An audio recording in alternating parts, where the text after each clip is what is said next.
Hello, weary travellers, and welcome to the Library of Legends. I am Jack Tarlad. I will be your dungeon master for the evening. This, of course, is Read and Roll, where we take an unsuspecting guest and take them through a fighting fantasy choose-your-own-adventure game book. Last week we had Kadath Gaming on, and he was working his way through the Talisman of Death again. He's finally hit all the right strokes. The old man is dead, and we are outside of the city walls. But unfortunately, that was where he had to end his journey for that week, so we will be getting him back on very, very soon. However, this week we've got a returning guest. He's been through quite a few books already, but he's already decided on which book he's going to be playing. So let's bring him on the stage. Streamer extraordinaire. It's Abe's Gonna Get You. How you doing, Abe? How do? What's going on? Oh, I'm all right. How you doing? What you been up to since the last time we spoke last night and the night before? How you doing, stranger? It's been far too long. Been 3 nights on the knock. People are going to start thinking we're dating. Are we not? Anyway. Well, I thought we were, but okay. Maybe. Maybe. Anyway. Yes, you're a returning adventurer. You've been on, I think, 3 times before for your own full show. The first must week be at least 3. Yeah. Yeah, because you did the first show, the very first show, and you did a House of Hell. And then the second show was Daramuth, but he had to go early, so you filled in for like another hour. But then you've had 2 shows of your own since then, so you're the most returned adventurer we've had so far. Cool. Yeah. You hold the record. Thanks for the honour. I am Abe the Returned. The Returned indeed. So you've picked, I believe, the Forest of Doom for this evening. Is that correct? Yeah. Jolly good. Good. Well, I guess we better sort of get into it then. Yeah. Yeah, let's do it. So, because that's a point. Yeah, we'll do all the things and the stuff. Where's it all gone now? It's gone hiding. Well, I'm using the new platform of EVMux to try and run this. Usually I use StreamYards. Do all the things and the stuff. If you don't mind, subscribe, click the bell, get a thumb, shove it right up on in there. If it makes me feel all warm and fuzzy inside. If you are inclined, please go over to Rumble, because this is the first stream that we're actually doing Read and Roll on Rumble and YouTube. So please go over there. I believe where's that link gone? I did put it in the chat a little bit earlier, I think. But if you're feeling generous as well, you can always tip through the StreamYard's tipping link. And also, if you go over to Rumble, I'm going to be putting the Rumble link in the chat now in YouTube. If you go over to that link, you're also able to donate through Rumble Rants. So if you want to do that, you're more than welcome to. I would be very much appreciated if you did. The tipping link for Stream Elements is the pinned comment in both chats. And you can affect the Adventurers game as well while you're at it. In the description for both videos on both sides, there is a whole list of monetization options for you to pick from that will alter the Adventurers game in many ways, so many ways. People come up to me all the time and they say, Jack, you know, you have so many ways. You have the best ways of monetizing your channel. We're doing it a little bit of a different way lately. So you can donate as much as you want to, and it will go into a pot basically, for the adventurer to be able to draw from. But if you want them to have something specific, or you're paying for something specific from the list, then put that in your super chat or put that in your tip on Stream Elements. Let me know what it's for or what you want it to be for, and we'll do that. We'll do that for you, no worries. Oh, aye. Right. Oh, aye. And Jack does love a nice big tip, I tell thee. I do. I like the full length sometimes. Oh, aye. Let's say hello to the chatty McChat faces that we got in here. We've got Legatus Legionis. Hello, Legatus. A pleasure to see you. The best mod, some may say, even better than Jesus himself. The other stream went boom. Yes. It's because I created one stream with Rumble Studio and I realised that I didn't want to do that. I needed to do it with EV Mux. So yes, that was the reason why the other one went boom. And of course, we've got you in the chat, Abe. There you are. Oh, is that hello. me? Oh my God. It is. And Rick Cleary, hello, mate. Pleasure to see you as always. Thank you for being here. And Davyverse, a pleasure, my friend. All friends of the channel on YouTube and Rumble. Aye. Yeah. I wonder who else we got in here. We got the Stream Elements bot. Hello, mate. Good to see ya. I is here. The cool kid has arrived. Yes, I know. I'm already on the stream, mate. We're all here. We're all here. We're all here. We're all the cool kids. Playing fighting fantasy game books at 10 o'clock at night.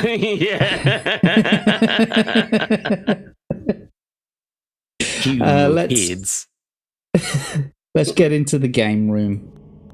So I believe I put that one over there, and then I put this one down there, and then where's the layers gone? And then we bring you back in. There you are. Speak. Sweet. I wonder if I hope they can hear you. I hope everyone else out there can hear me as well. I can barely hear myself because I'm trying to keep down the speech jamming in my ears. But yeah, nevertheless. Right, the book that you've chosen is The Forest of Doom. The last person to play this was Magitech Mags. She's works her way through the entire book, only to get stumped by not grabbing hold of the hammer's head, and we'll get to that in a short while. But she got the handle for the hammer, she got to Stonebridge, she had to go all the way back through the forest again to get back to Ystromo's tower, and she'll take a different route on the next time she's on. Aye. Oh, I haven't opened your adventure sheet yet. So let's just double check we've got that. I haven't even prepared it for you. Oh my God. I'm fine with these stats. Let's carry on with these. You wish. Yeah. Man, so are going to be like a quarter of them. It's a brand new game. You haven't played this before. And we'll be rolling for your stats shortly. I can't wait to promptly die. Can you see the screen all right? Yeah, it's fine. And you can hear everything okay, yeah? Yeah. Lovely. Rick Cleary's over on the Rumble side. It's a pleasure to have you there. Thank you so much. And if you do want to go over all the other peoples and things, you can go over there too. Hello, you can't. Over on the Rumble side. Hello.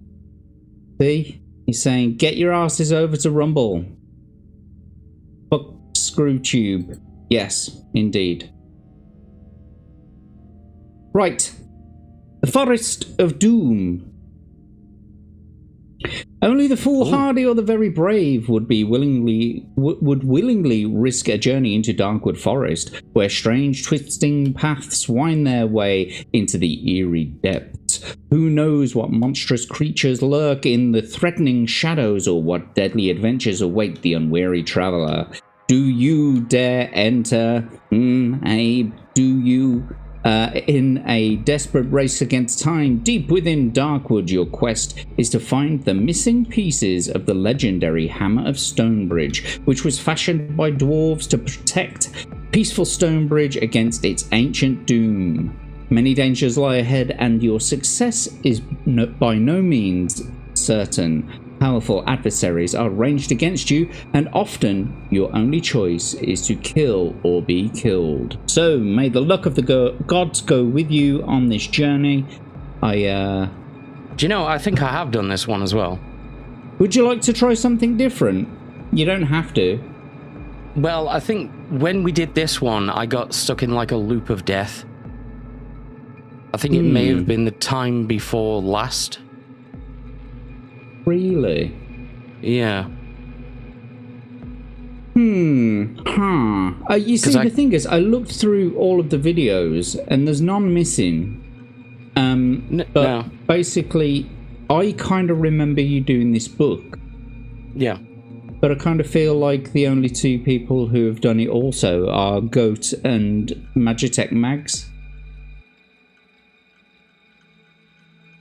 So, I mean, it could be that the premise of another book was very similar. They're all very similar. Yeah. Yeah. So are you happy to carry on? And if so, we will. Yeah. Jolly good. Excellent. Now wrong with a bit of doom? No wrong with some doom. Oh, you can't live luxury. Absolute luxury. I think I'm going to turn your mic back up a little bit, because I did turn you down. Because I'm a bastard like that. Oh, you complete set of bastards, you. There you go. Turned you back up a little. Thank you. Right, so don't forget you can advance or hinder the adventurer's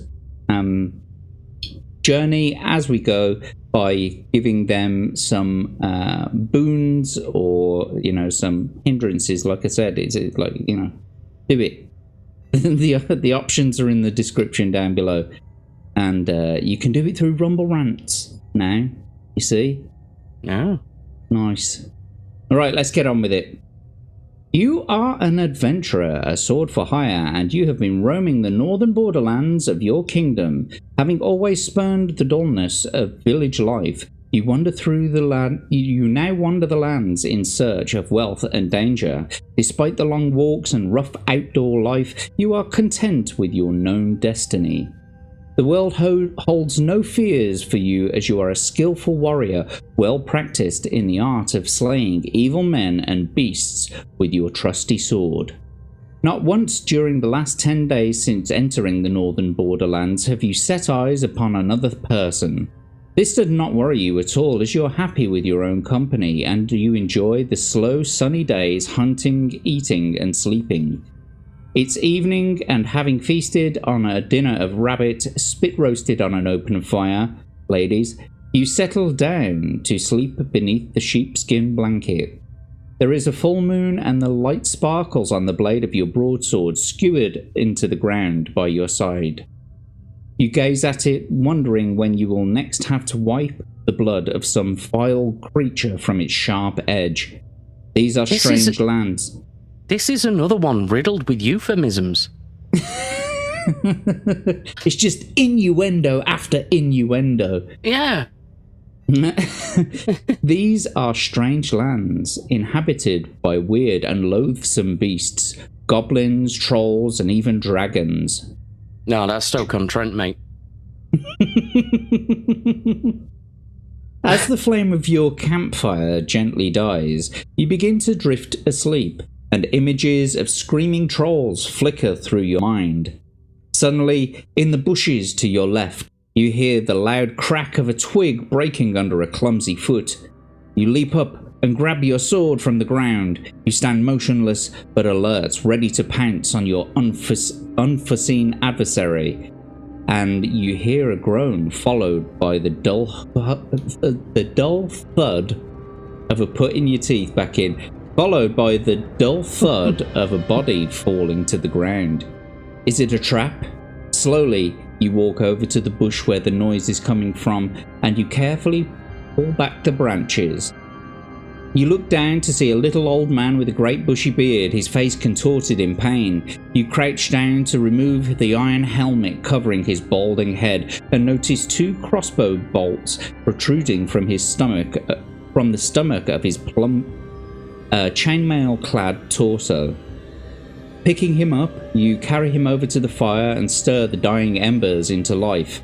After covering him with the sheepskin blanket, you manage to get the old man to drink a little water. He coughs and moans. Where is it? He coughs and moans. He sits up rigid, his eyes stared fixedly ahead, and starts to shout, I'll get them! I'll get them! Don't you fear, Gillibrand! Big Leg is coming to Big Leg is coming to get the hammer. Oh yes, I am indeed, I am. Oh yes, yes, I'm coming to get it. Oh, the wow. dwarf, whose name you presume to be Big Leg, is obviously delirious from the poison-tipped bolts lodged in his stomach. You watch as he slumps down again on the ground, then whisper his name in his ear. His eyes stare unblinkingly at you, and he again starts to shout, Ambush! Look out! Ambush! Ah, the hammer! Take the hammer to Gillibrand! Save the dwarves! His eyes half close, and the pain seems to ease a little. And as the delirium subsides, he speaks to you again in a slow whisper. Help us, friend. Take the hammer to Gillibrand. Only the hammer will unite our people against the trolls. We were on our way to Darkwood in the search of the hammer, ambushed by the little people, others killed. The map in my pouch will take you to the home of Yestromo, the master mage of these parts. He has great magics for sale to protect you against the creatures of Darkwood. Take my gold. I beg you to find the hammer and take it to Gillibrand, my lord of Stonebridge. You will be well rewarded. Big Leg opens his mouth to start another sentence, but nothing comes out except his last dying breath.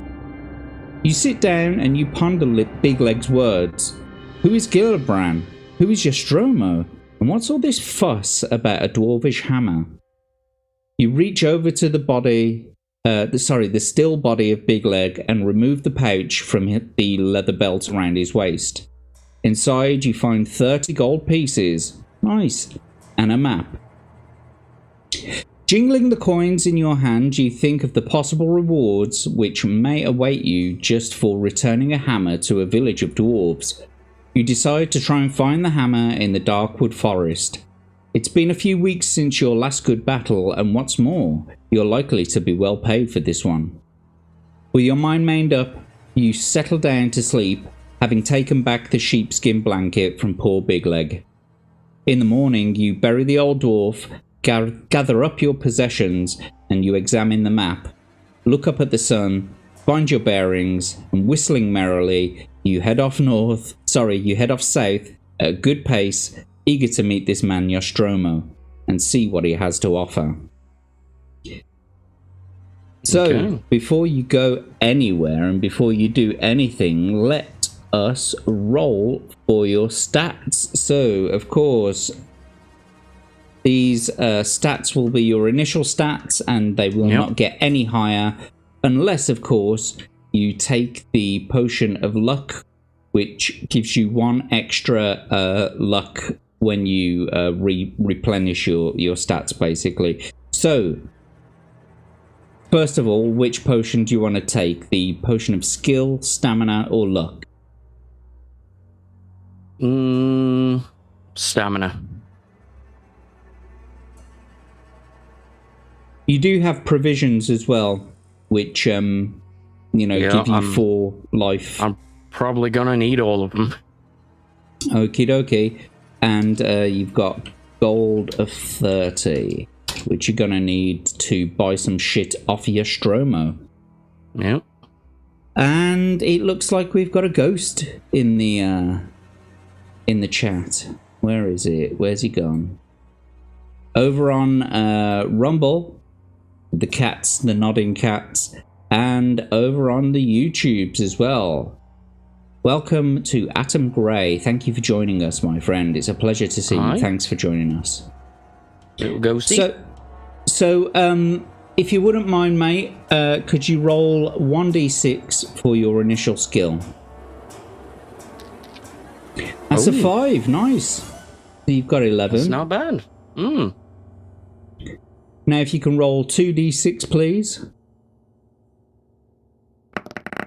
Ah, for fuck's sake. Oh, no. I told you I'm going to need all of that shit. Whoops. So 14 stamina, I'm afraid. God damn it. Every damn time. I can't believe you got snake eyes on the stamina roll. Yeah. And can I get a 1d6 for your luck? 3 plus the 6 is 9. Okay. You've got 3 lifelines. Ask the audience, phone a friend, and backtrack. As we go through, I'll be keeping a log of the pages you've been to, so if you want to go and use the backtrack, we can always go back a page. However, cool. At this point, if anyone wants to donate a small amount, I think it's £5, you can grant Abe here a re-roll. So at this point, before we've actually dived into it, he's just done his rolls, basically. And he wasn't happy with his stamina. If you are feeling generous and you'd like Abe to have the opportunity to re-roll for his stamina, you could donate have the opportunity to get snake eyes again. Yeah. You could donate a £5 super chat, or a Rumble rant, or you can donate directly through StreamYards, or Stream Elements, I should say. Keep getting it all wrong. I've got so many like external apps now that I use. So you happy with them stats, Abe? Yeah, they're wonderful. Great success. Yeah. Well, don't worry. I mean, if you die, you can always roll them again if no one donates right now. Damn We'll just wait just a short minute, just to see if anyone wants to do it. But if they don't, we'll move straight on. Oh, who did it? Rick has donated £5, and so Rick, thank you so much for the support. We truly appreciate it, and that was for a reroll, so you can choose whether to reroll for your skill, your stamina, or your luck. I think we'll give stamina a go. Okay, so 2d6 for your stamina then, please. Okie doke. Davey's also donated £5, so you can look at that. Oh, thank you, Rick. Holy shit. The highest possible stamina that you can get. Well done. Davey has also donated £5. I assume that was for the re-roll as well. However, you can choose what you want to take for that. So it'll either be an adventurer's care package or a re-roll. So which would you prefer for that? What comes in the care package now? So it's either 2 of either 4 gold. Hang on, sorry. Let me actually get it up. Ladies. Lol.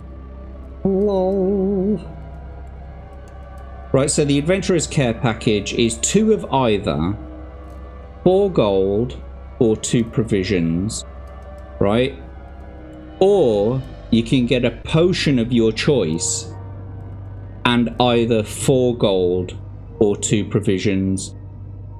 So you could either have 8 gold or 4 provisions, or 4 gold and 2 provisions. Yeah? Mm-hmm. Does that make sense? Or you get 1 potion and either 4 gold or 2 provisions. Or you can have a re-roll later. What other potions could I get? Well, you can buy any Is it just of the... any of them? Yeah, you can buy any of them, but if you choose to try for a luck potion, then I'm going to ask you to roll a dice, because it's a 1 in 6 chance.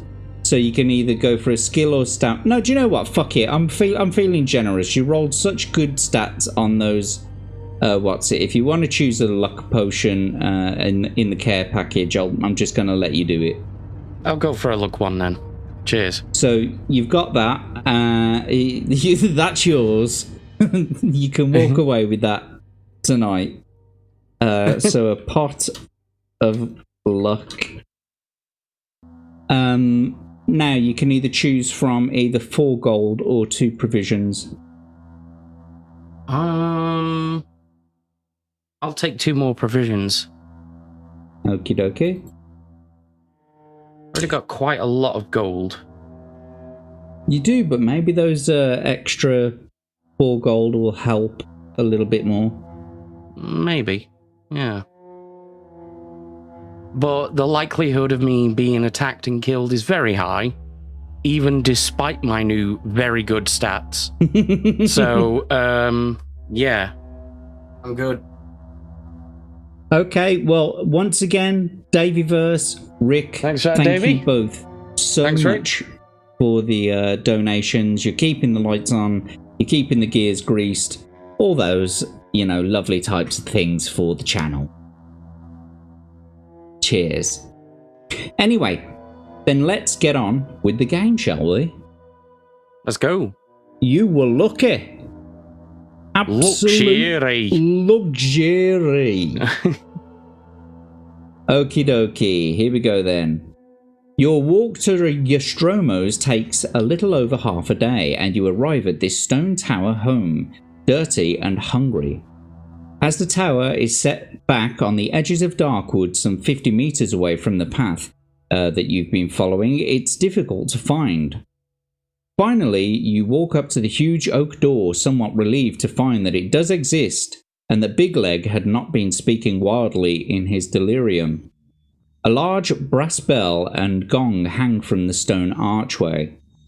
As you ring the bell, a shiver runs down your spine, and you realize that the loud bong invades a deep silence which you had not noticed.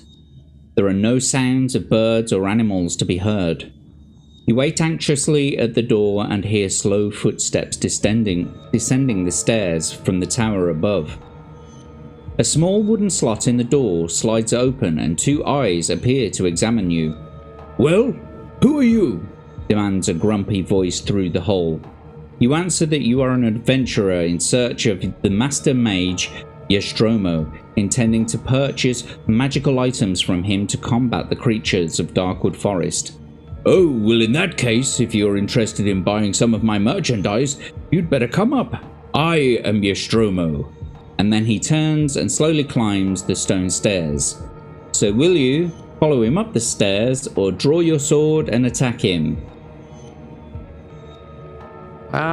Follow him up the stairs.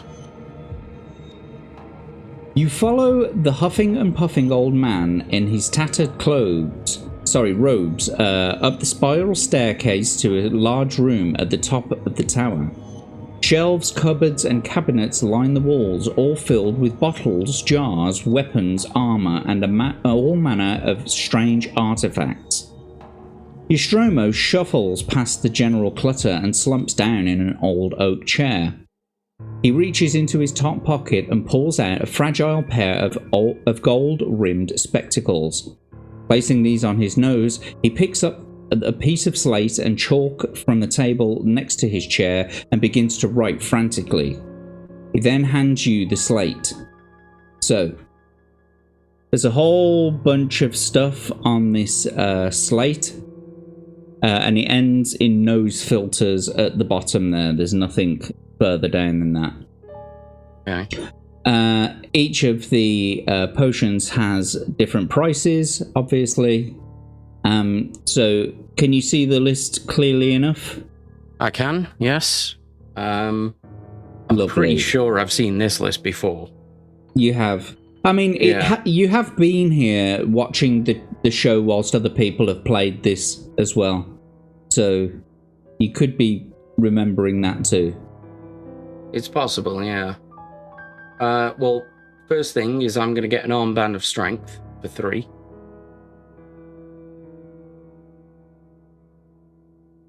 I'm going to get a potion of plank control for 2.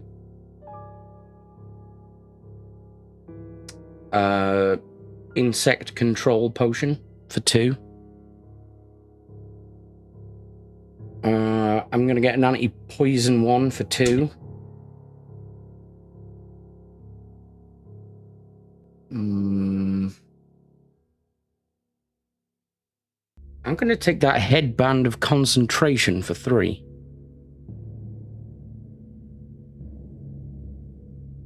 I'll take the nose filters for 3.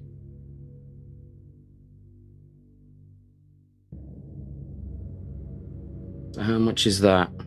How much have I got left? Armband of strength is 3. Potion of plant control is 2. The potion of insect control is 2. So that's 5, 6, 7. Anti-poison. Where's that? That near the top, is it? Yeah, 2, 8, 9. Headband of concentration. That's 3, 9, 10, 11, 12.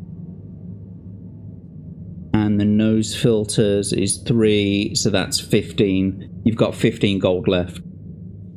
I'll take the rod of water finding.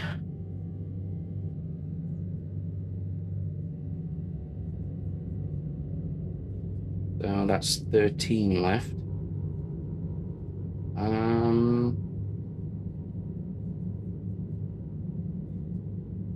I'll take the ring of light as well for another 3. So we're down to 10.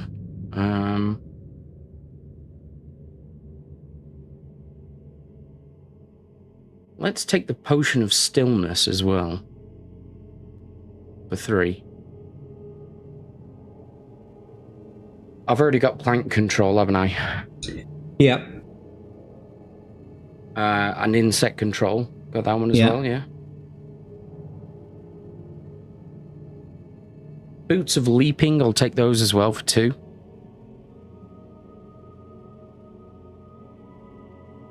So I believe that's you've got 5 left now. I'll take the holy water for 3. Holy water, yeah? Yeah. Holy water. Holy, yeah. Holly. No, it's water with a lot of holes in it. Ah, I see. Yeah. Dodges you when you try to drink it. Oh, yeah. Sick of it. So you've got 2 left. What the f... You may need to save a single gold piece for something on the way. So... Yeah, I don't really fancy what's left anyway. And I bet they're exactly going to be the things that I need. So, yeah, okay, we'll move on. So you've got 2 gold left. Yeah. Okie dokie. Let's just say hello to some of the people coming into the chat now. Grizzled Entertainment. Pleasure to see you, my friend. Can he get it supersized? Does he get fries with that? Mm-hmm. I'm afraid not. Yeah, Gets a struggle snuggle. I do have anti-poison as well, don't I? Yes. Yeah. Yeah, I'll just bring your adventure sheet up so that you can see what you actually bought with your money. Armband of strength. I'm going to need to buy another bag at this rate. Armband of strength, potion of plant control, potion of insect control, anti-poison, headband of concentration, nose filters, rod of water finding, ring of light, potion of stillness, boots of leaping, and holy water. Cool. Okie doke. And the ones that Jack will give you, you won't remember anything at all. Go ask Alice. Alice? Alice? Who the is Alice? Right then, you ready? Yep, let's go. He tells you that all the instructions for use are written clearly on the labels attached to the items together with their suggested use. He sighs and tells you that unfortunately the magic in the items only works once, but they are the best you can buy for the money. If you decide to buy any of the items, which you have, yada yada, blah de blah. I wish he'd have said that first, because then I'd have paid for the ability to read. Nostromo then asks you the reason for the purchase of the items, and you tell him your story and your decision to continue your quest of the luckless Big Leg. Ah, yes, Nostromo says slowly, rubbing his chin. Heard that the good dwarves of Stonebridge had lost their fabled warhammer. Without it, their king is unable to rouse his people, despite the fact that the hill trolls threaten their village. Rumor has it that the envious king of another village of dwarves sent an eagle to Stonebridge to steal the hammer, which it managed to do, but as it flew back over Darkwood, it was attacked by death hawks, and the hammer dropped into the forest and was lost. Apparently, 2 forest goblins found the hammer, but could not decide on who was to keep it. They wrestled for hours but gave up. Then they discovered that the handle unscrewed from the head, and the argument was settled. One kept the head, the other kept the handle. They then parted ways, each happy with their new treasure. Who knows if they still have them? So, I'm afraid your problems are doubled. I can tell you that the head is made of bronze and the handle is made of polished ebony. Both head and handle have the letter G inscribed on them. Your task is not easy. Good luck. You thank Nostromo and you leave the room by the spiral staircase. Turn to 177. Right. So, outside, in the bright light, you notice the dead quietness again. A narrow path leads northwards from the tall grass surrounding Nostromo's tower and into the dense undergrowth of Darkwood Forest. In a few strides, you are surrounded by the dark and tangled forest. Stones and knotted roots seem to hide in the shadows, and you can almost believe that they are trying to trip you. The light fades quickly and the air becomes moist and unpleasant. Deeper and deeper you go into the gloom. Eventually, the path forks on either side of a huge, old tree. So, which way will you go? East or west? I think previously I chose to go west almost every single time. You have. So I'm gonna go... I think I actually found... What was it? There was like 3 components, I think. And I think I'd found like 2 of them. And then I got caught in a death loop. I'm gonna go east just to keep it interesting. Okie dokie. The narrow path continues to cut its way through the tangled forest. Strange animal cries and noises echo through the trees. At last, the path widens to approximately a meter across. Soon you arrive at a moss-covered wooden signpost on top of which sits a large crow. The arms of the signpost read north and east. Just as you are deciding which way to continue, you hear the words, "Good afternoon." You look up in the direction of the voice and see that the crow looking down at you is looking quite inquisitively. "Good afternoon," you reply slowly, feeling a little foolish. The crow speaks again, asking which way you are headed. You reply that you are looking for two goblins, small sinewy creatures with brown scaly skin. "1 gold piece will buy my advice," states the crow confidently. Will you pay the crow for its advice, ignore the crow and turn north, or ignore the crow and carry on eastwards? Now, I know that Corvid species are quite fond of shiny objects, so I could end up getting mugged by this crow. He might just take the 1 piece and bugger off. But I'm gonna pay the crow and see what the crow knows. It's not every day you encounter a talking one. Well, you've always got to backtrack as well, so, you know. Yeah. There you go. So I'm going to take a gold piece away from you, and you now have 1 gold piece left. Okay. See, I told you that gold was going to come in handy, didn't I? There you go. You put the gold piece on top of the signpost as requested by the crow, after which it says, "Go north." You ask the crow why it needs the gold pieces, and it replies that it needs 30 gold pieces to pay Nostromo to turn it back into a human again. You bid the crow farewell, and if you want to turn north as advised by the crow, turn to 8. If you would rather continue eastwards, turn to 239. I'm gonna take the crow's advice. Let's go north. Let's do it. Go north. We ain't been that way before. Walking along the path, you hear footsteps and arguing voices ahead of you. If you wish to meet their owners, turn to 317. If you would rather hide in the bushes and let them walk by, turn to 392.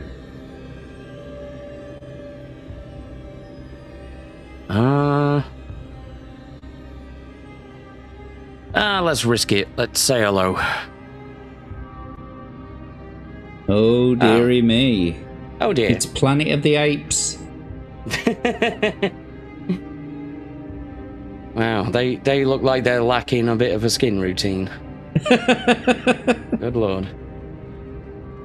Maybe it's Maybelline. Maybe they're just born for it. You draw your sword and you prepare to meet the owners of the arguing voices. 2 full, spindly creatures appear clad in tattered cloth, over which they wear chainmail jackets. They see you and instantly stop their argument. They are hobgoblins and they draw their swords to attack you. If you win, turn to 301. If you wish to escape during the battle, you may do so by turning to 41. In fact, whilst I'm here, that needs a bookmark. Sorry. 41, 41. Where's it gone? There we go. 41. Okie dokie. So, let's get into this battle then. You've got to fight the 2 hobgoblins. The first one has a skill of 6 and a stamina of 6. So let's get on with this then. Okay. Bring your adventure sheet up. Let's do this then. So, as usual, to start the first attack round, would you please roll 2d6 for the enemy?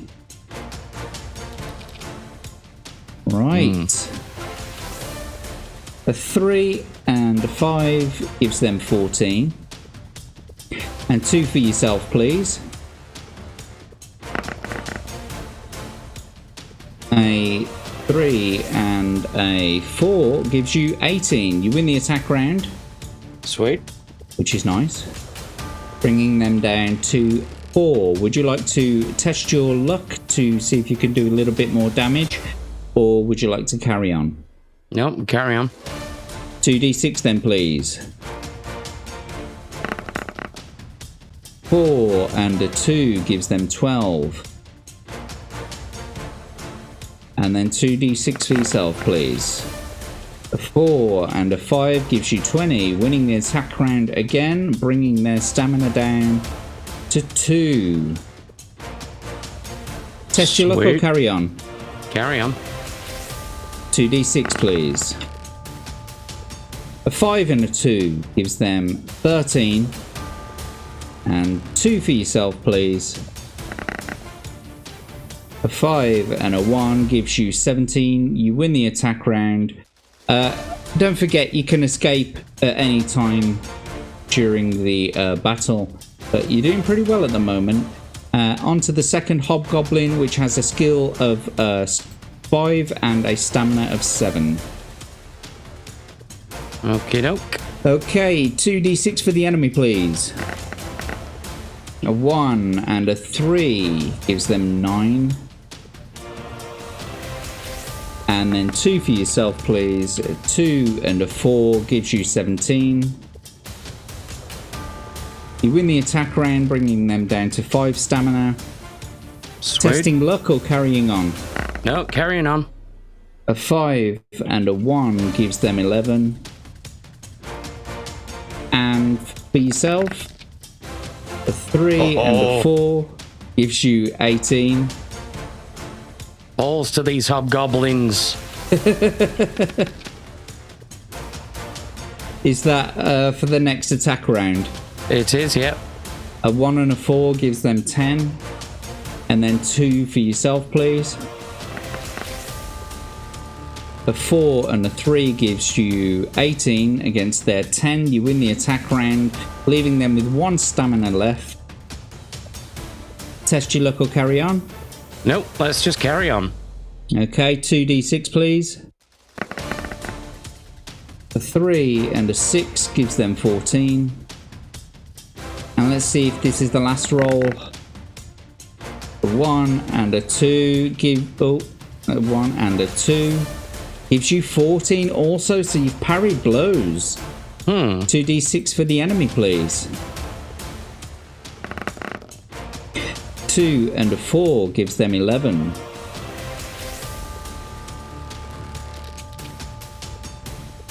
And a 2 and a 4 gives you 17. You've won the attack round and you've beat them back.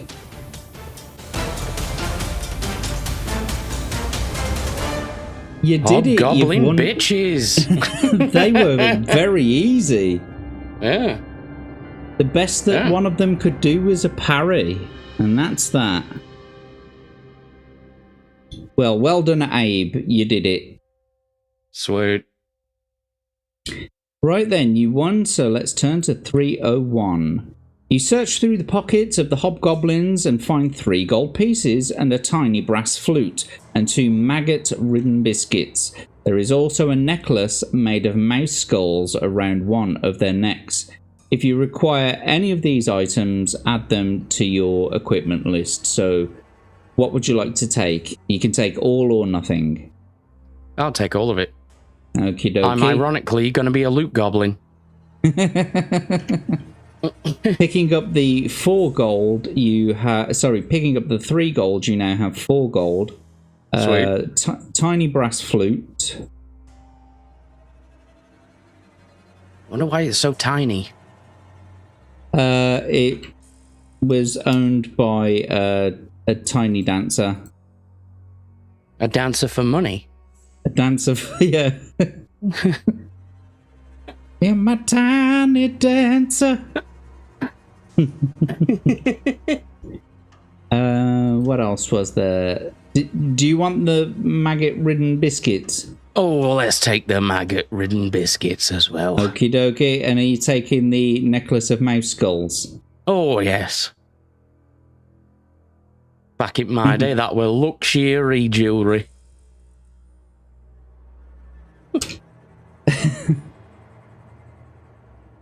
Imagine that, it's like the lamest version of Conan you could have. Like, behold, the skulls of my enemies. Just a bunch of mice skulls. Let's just say hello to some people in here. Rick Clear is talking about the roofie colada from earlier. Who else we got here? The real Tomby. Is that a raid? Did you give us a raid, did you, mate? A pleasure to see you. Thanks for dropping in, Tomby.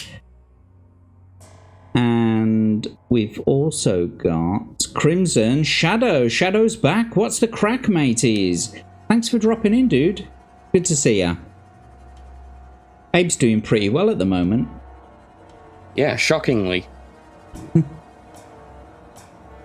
I beat them off so hard.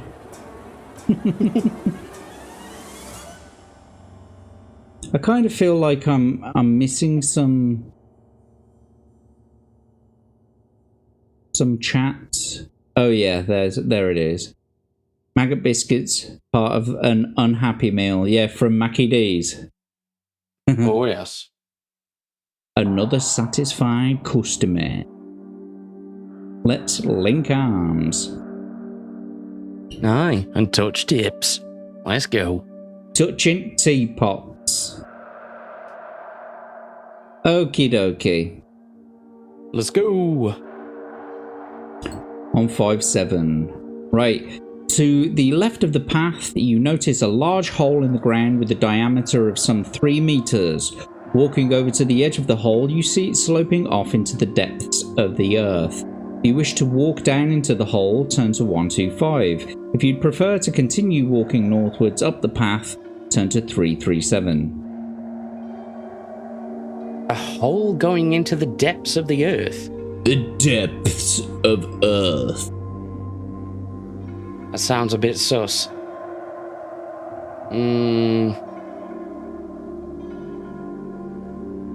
Could be something down there that you need, though. But Could then be. again, there might not be. And also, my curiosity has killed me every single time. So, yeah, you know what? Fuck it, let's go down the hole. As you descend into the hole, you notice large amounts of slime secreted by some huge creature. If you wish to climb back out of the hole and continue walking northward up the path, turn to 337. If you wish to carry on down the hole, turn to 15. I'm too curious now. Let's keep going down the hole. Let's go balls deep. Hell yeah, let's get covered in slime. Oh no, what have you done, Abe? Oh no, a tentacle monster. Tentacles. Tentacles. Tentacles. Don't forget you've got to backtrack. So let's just read the paragraph first. The slope is steep and you slip on the slime, tumbling head over heels down the hole to the bottom into a large earthen cavern. You jump to your feet and are alarmed to see that the shiny tip of a poison barb on the tail end of a huge stingworm coming straight at you. The stingworm is about 5 meters long, has huge yellow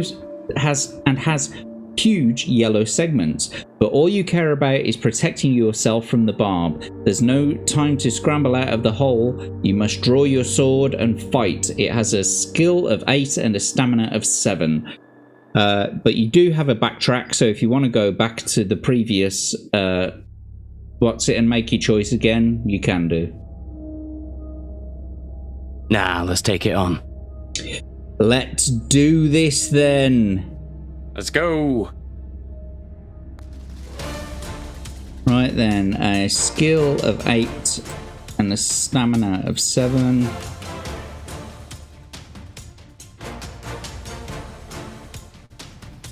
And we'll bring up your adventure sheet.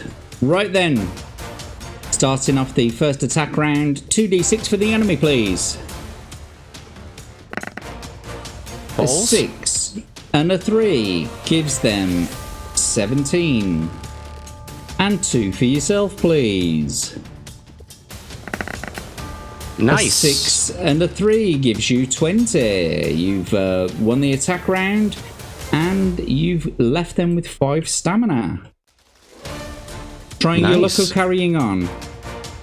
I'm going to try my luck this time. Okay, you got to get 9 or below on 2d6. That's it, you got 9 or below on 2d6. With that 7, so you were lucky. We'll take away 1 from your current luck, and we'll take another 2 stamina away from the enemy. 2d6 for the enemy roll, please, in the next round. 2 3s, give them 14. And 2 for yourself, please. A 3 and a 1 gives you 15. You narrowly beat them in that attack round, bringing them down to 1 stamina. Would you like to test your luck or carry on? Yeah, fuck it, I'll test my luck. Okay, 8 or below on 2d6, please.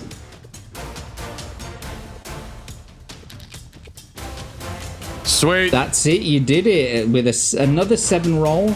You've now got 7 current luck, and you have destroyed the enemy in front of you, this horrible, slimy stingworm.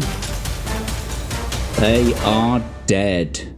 Congratulations, you've won another timeless battle with a beast. Sweet. So, you walk around the lifeless bulk of the worm and to the contents of its lair. There are several skeletons, perhaps those belonging to other unfortunate adventurers. By the side of one of them, you find a leather backpack. Inside the backpack, you find 4 gold pieces and a small corked bottle containing a colourless liquid. So, I guess we'll take those 4 gold pieces, yes? Yep. Okay, you now have 8 gold.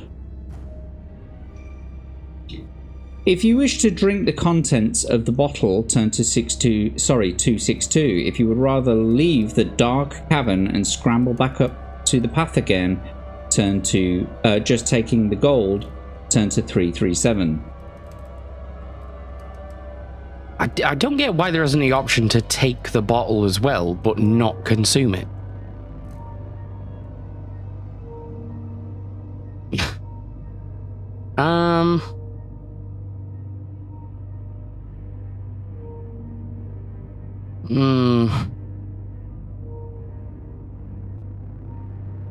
Adam Gray's asking, is it Zima? Emphysema. I'm glad it's not a white liquid. Yes, me too, Steve. And welcome, Steve. It's a pleasure to see you. Thanks for joining us here How you doing, tonight. Steve? Oh, I don't know. I mean, my curiosity is going, do it. Do it. But I can't imagine what drinking it would do in any beneficial capacity. It's another Roofie Colada double strength. Yeah, unless it was some sort of magic liquid, which I don't know if it is or isn't. I'm kind of thinking I'm probably going to leave it behind. Well, you know, you do have a backtrack. So if you do want to try and take it, you can always come back here if it doesn't go your way. That is true. Yeah, okay, fuck it. Let's drink it then. Let's go! Okey-dokey. Party time. You look at the bottle in your hand and quickly gulp down its contents. You wait several seconds for some reaction, but nothing happens. However, when you come to pick up your sword, which you had put down to examine the backpack, a surge of confidence runs through your body. The liquid is a potion of weapon skill, which will allow you to add 1 point to future dice rolls when computing your own attack strength during combat. Its effect will last you for the next 2 combat encounters. Taking the gold, you scramble up out of the earthen cavern to the path above and continue your journey northwards. Excellent. Sweet. Nice. So I'm going to put that on your adventure sheet as well. So did it say 1 or 2? Plus Add 1 point. attack strength. Yeah, for the next 2. The next 2 whole combat encounters as well. That's interesting.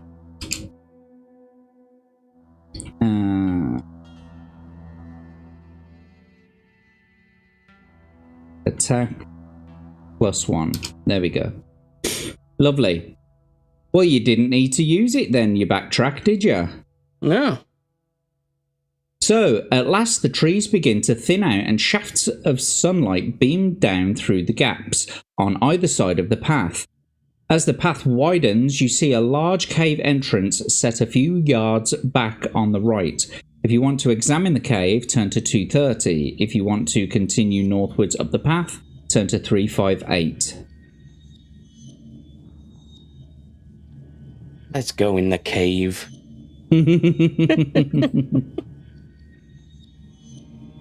Oh, what's this?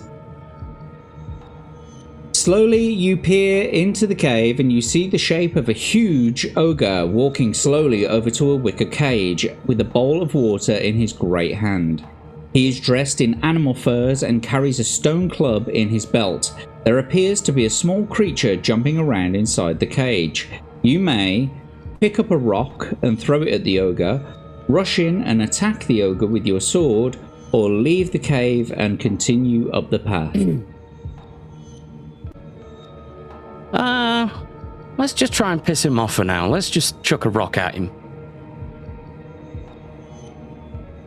If you possess the glove of missile dexterity, you don't, so we will turn to 10. Damn it. You pick up a good-sized rock off the floor and take aim. You throw the rock with all of your might at the ogre, but you are dismayed to see it fly past his head and crash against the far wall of the cave. You curse, but decide nevertheless to rush into the cave and attack the ogre. Turn to 290. You draw your sword. As you enter the cave, the ogre throws down the wooden bowl and lifts a large stone club from his belt. He grunts and lopes towards you, and you prepare for battle. The ogre has a skill of 8 and a stamina of 12. If you win, turn to 385, but you may also escape by running back to the path to head north. However, if you escape, as always, you lose 2 stamina points. So, without further ado, let's get into this battle. Okie doke. Here we go again. A skill of 8. Hang on. Fuck. Skill of 8. And a stamina of 12. I wasn't ready for the dice roll, so I didn't actually see what it was. So can you roll again, please? 2d6 for the enemy. That's good. A 2 and a 4 gives them 14. And Okay. 2 for yourself, please. A 5 and a 4 gives you 20. You win the attack round. Well done. Sweet. Bringing their stamina down to 10. Testing your luck or carrying on? I'm going to test my luck. Okay. 2d6 and you've got to get 7 or below. Oh, you did it just by the skin of your fucking teeth.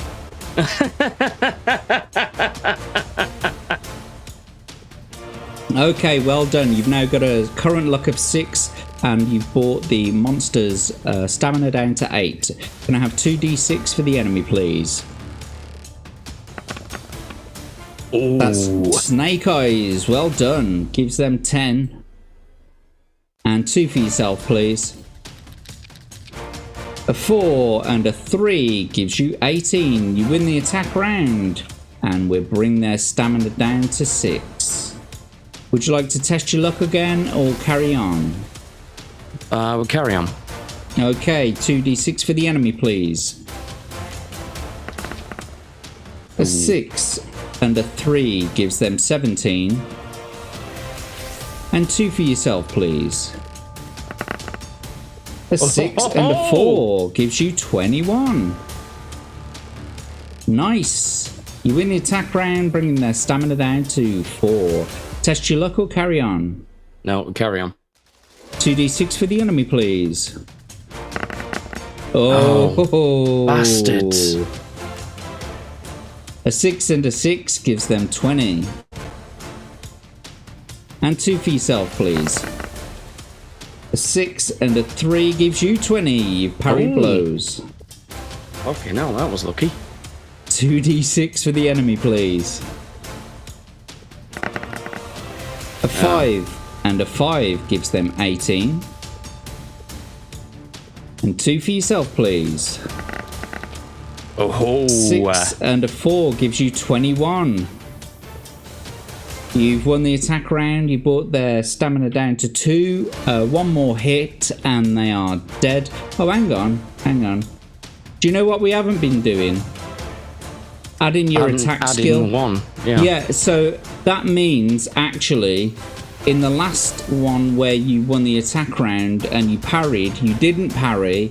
You actually caused damage to the ogre, and you won fair and square in all the other rounds without even having to add the other one. So in actual fact, you've destroyed the enemy. Fuck that big ogre bitch. Winner! Hell yeah. Congratulations, you did it again. It's coming up, Abe. It's coming up, Abe. Yeah. Everything's going Millhouse. Yeah. After this, I'm going to give everybody Abes. Part of a celebration. I believe I saw we've got a Daily Dysfunction in the house. Welcome, Daily. It's a pleasure to see you. Hi, Daily. You've got Abes, she says. Oh, yeah. Yes, Atom, I remembered. Eventually. Because I'm a great dungeon master, me. Oh, hi. What's coming up? Well, the first thing you talk about when you sit on Abe's lap, I guess. Yeah. Anyway, you won. Well done. You did it. Right. As the ogre slumps to the ground, the creature in the cage jumps around even more frantically than before. Do you take a closer look at the creature in the cave, search through the contents of the cave, or leave the cave immediately and continue northwards? Search through the cave first. Yeah. I mean, it seems like the most, smart move, doesn't it? Yeah. There's not, but don't forget, you've also got your backtrack. Never forget your backtrack. Yeah. There's not much of interest to be found around the cave. A straw bed, stone jars, a table and chair, all the things that are immediately visible. But on a stone shelf above the bed, a small silver box catches your eye. If you want to open the silver box, turn to 240. If you decide to ignore the silver box and walk over to the creature in the cave, turn to 85. If you decide to leave the cave immediately without the silver box to continue your journey northwards, turn to 358. Oh, what's in the box? What's in the box? Let's open up the box. You gently prise the lid off the box, but as you do so, a yellow gas escapes and envelopes your face. If you possess the nose filters, turn to 338. You do. Would you like to use them? Yes. Okay, 338 it is. The gas is toxic and your eyes start to water. You hold your breath long enough to find the nose filters and slip them into place inside your nostrils. You inhale tentatively, but all is well. After a while, the gas cloud around your face fades away. You put the silver box into your backpack, and if you want to walk over to the creature's cage, turn to 85. If you would rather leave the cave and continue your journey northwards, turn to 358. Let's go and have a look at the little fella. A bit later on my OnlyFans, mate. Yeah. Where you'll also find me. And a lot of olive oil. Olive oil. Olive oil. So, Creature Inc. Cave. Oh, wow. Inside the cage, a small, sinewy creature with brown, scaly skin is jumping around up and down. He is a goblin, and he has a black shiny rod hanging on a leather cord around his neck. If you want to unlock the cage door, turn to 9. If you want to ignore the creature and leave the cave to continue your journey northward, turn to 358. Let's open the cage door. Okay. You unlock the door and step back, drawing your sword in case the goblin tries to attack you. He picks up a wooden stool and, waving it in the air, kicks the door open and charges at you, screaming. You must fight the goblin. So, I guess let's get on with it. Should be easy. He has a skill of 5 and a stamina of 4. This won't last very long, I don't think. No. Why would he even bother to try? Why are there no friendly people in this world?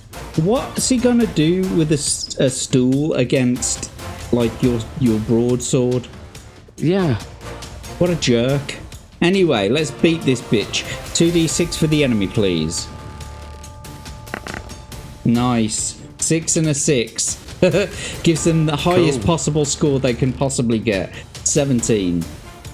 Okay. 2 for yourself, please. A 3 and a 1 gives you 15. Bloody hell, he's coming out. He's little coming out fucking swinging. bastard! You're down I'm gonna to have 20. to smack this little fucker now. You're down to 22 stamina.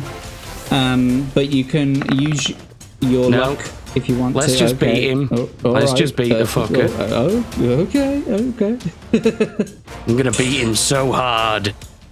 Yes. That's 11 for him and 2d6 for yourself, please. Oh, poor little goblin. I wonder what's gonna happen now. Oh, you got smacked, bitch. 2 and a 3 gives you 16. Oh, no. Bringing their stamina down to 2. Would you like to test your... Oh, no. Oh, no. What happened? Does that include my bonus as well? Oh, yeah, of course. I mean, well, it doesn't matter. So, like, the first time you would have got a 16 and they got 17. And this time round, you're getting 17 against their 11. So you won that attack round. But they still beat you in the last attack round. Yeah. Would you like to test your luck to see if you can wipe him out? Or do you want to just do the... I just want to carry on beating the little bastard. Fucking ingrate. Then 2d6 for the enemy, please. Little shit. A 5 and a 3 gives them 13. And 2 for yourself, please. Oh no, a 5 what happened? And a 4 gives them 20 plus your 1. Oh. 21. Oh no. I just got you out of a cage, you little bastard. Oh, that's not the right one. And that was a damn waste of a good chair. It were a damn waste. Well done, mate. You won the battle again. You did it. And I think you've got something important now. Rather important to the... Excuse me. You got something rather important to the story now. Ooh.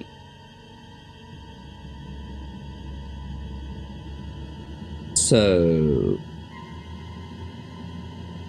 let's just see what people are saying quickly. Farts in a box. Yeah, basically. God damn it. What song is he referencing there? Oh, I'm not sure, actually. It could be My Kid's Laundry. What, because of the gas coming off of it? Creature in a Cage. Is this a journal of Abe's escapades in Stasis's dungeon?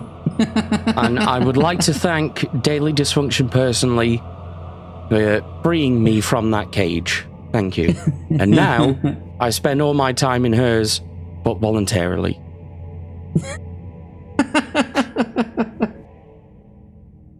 Taken from the corpse of another black adventurer. Yes, exactly. Yeah, dropping them left, right, and centre here, mate. Well, luckily, Rick, that's the end of adding that bonus now. The effect has worn off, so no more attack +1 for now. So I've taken that away from your adventure sheet, by the way. Yeah. Cool. Lovely. All right. Yeah. Alice in Chains. Okay, so you won the battle. Let's turn to 176. You bend down over the lifeless body of the mad goblin and examine the rod around its neck. The rod is made of ebony and there is a screw thread at one end. You are excited to see the letter G neatly inscribed at the other end of what must be the handle of the dwarvish warhammer. You put your find in your backpack and leave the cave to continue your quest northwards. Well done! That must be the one piece that I didn't get last time. Maybe. Did you get the hammerhead last time? I'm sure it was like a 3-piece thing. And I was missing one piece. I don't know. It was something like that, yeah. I definitely haven't got this before. Let's see how you do moving forward. So, 358.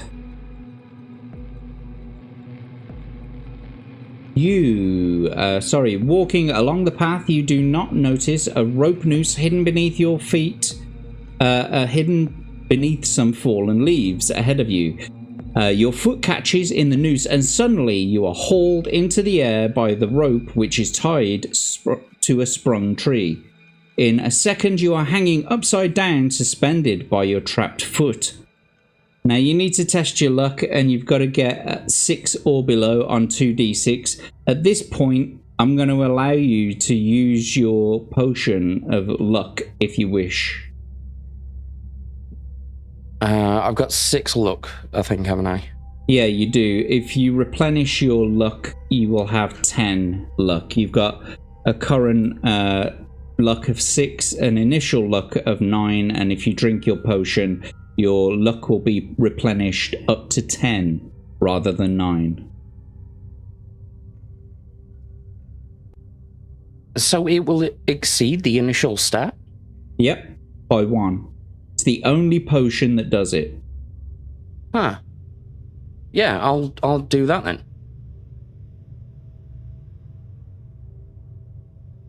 Sweet. Jolly good. Well, you've used your potion of luck. Okay. You've now got an initial luck of 10 and a current luck of 10. So let's carry on with the luck test. You have to now get a luck score of 10 or below on 2d6 to be lucky. So, can you roll 2d6, please?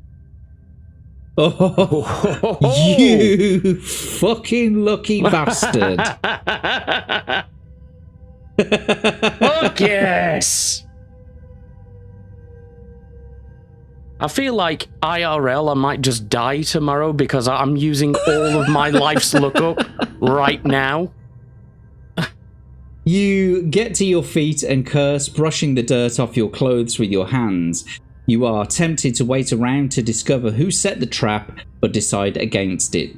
To continue northwards, turn to 274. You notice... So you don't even get to investigate the shit? No, hell. I'm afraid not. I get it. I'm afraid not. You just cut yourself free from a knot. You notice a knotted vine hanging down to the ground from a tree on your left. You look up and see a roughly made treehouse amid the branches. If you want to climb up the vine to the treehouse, turn to 195. If you wish to continue walking north, turn to 109. Yeah, let's go and have a gander. You want to go in the treehouse? Yeah. Oh, bugger. Of course, yeah. Yeah. Don't forget you've got to backtrack. An ape man. Yes. Anyway, you reach the top of the vine and scramble onto a wooden platform. The sheet, made from leaves and ferns, cover the entrance to a small covered living area As you approach, the sheet is thrown back, and from behind it steps a large, hairy, ape-like creature wearing only an animal hide loincloth. He is holding a large bone in his right hand, and he grunts at you. He is an ape man. You may draw your sword and attack, or jump off the platform to the ground some 5 meters below. Or you can use your backtrack.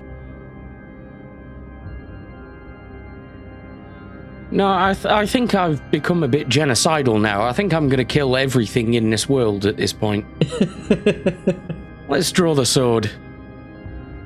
Let's do this then. Right, the ape man is very agile around the tree. You have difficulty brandishing your sword, and you must deduct 2 from your attack strength during each round of combat. If you win, turn to 207, and you may escape by jumping off the platform to the ground 5 meters below. When you escape, of course, you lose 2 stamina points for trying to escape. So, a skill of 8 and a stamina of 7. And I guess... Oh, and it's 2 skill points, isn't it? Attack -2. I shan't forget to do that. Let's get on with it then. So 2d6 for the enemy then, please. So that means my attack is going to start out at 9. Yeah, pretty much. Right. This one could get dicey. It could. Fuck it. Let's go. I see what you did there, Dicey. Never mind. I know, right? A 5 and a 4 gives them 17.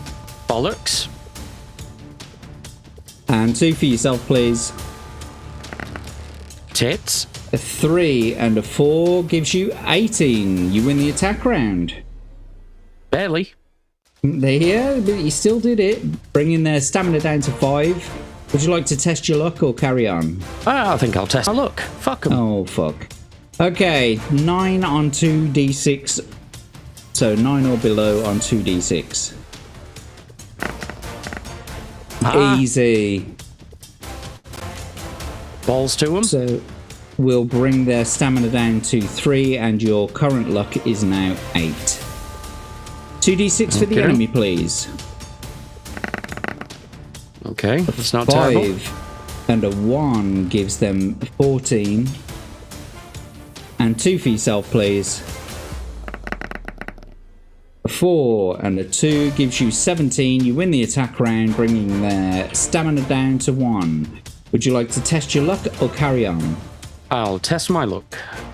Okie dokie. 8 or below on 2d6, please. You did it.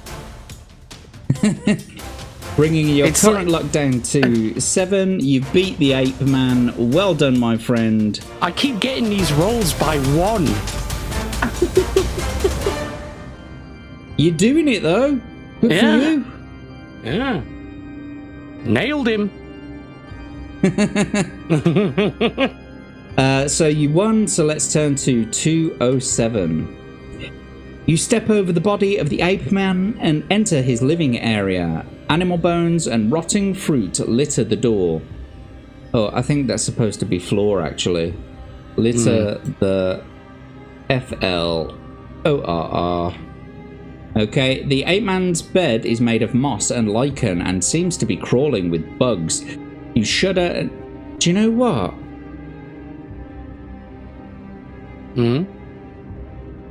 I didn't subtract them points. Ah, that's true. That's true. Yeah. Let's just have a quick look.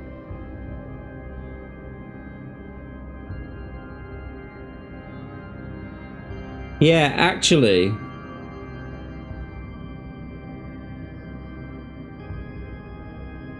You'd have lost in the first round. Okay. So let's think about that. So he's got a stamina of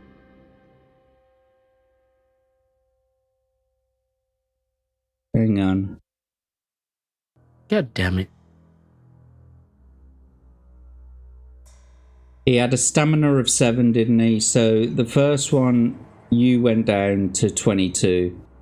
Ah, fuck it. You did it. I don't give a shit about the attack. Yeah. We're not going back on it, folks. We've got to give Abe some luck sometime. And I can't be bothered to work it all out. Well, let's consider this payback for the very first episode when you didn't include the fact that I was attacking everyone with a knife, but it was only calculated as though it was my fists. That is true. I would have cleared that mansion out, son.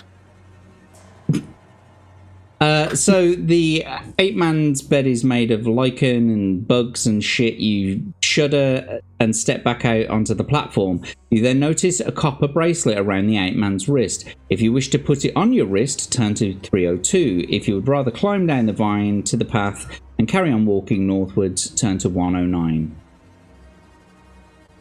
A bit of jewellery never did anyone any harm. Unless it happened to be in a fantasy book. Let's try it on. Let's do it. Okay, 302.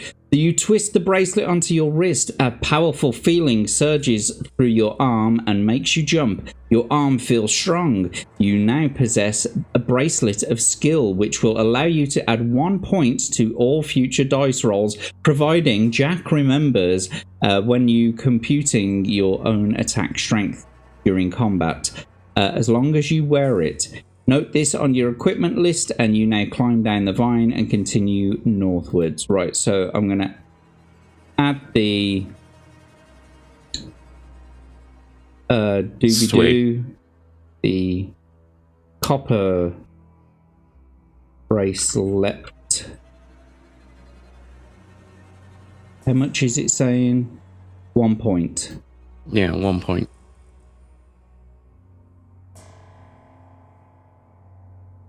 So doesn't that take my attack strength down to -1 on other rolls?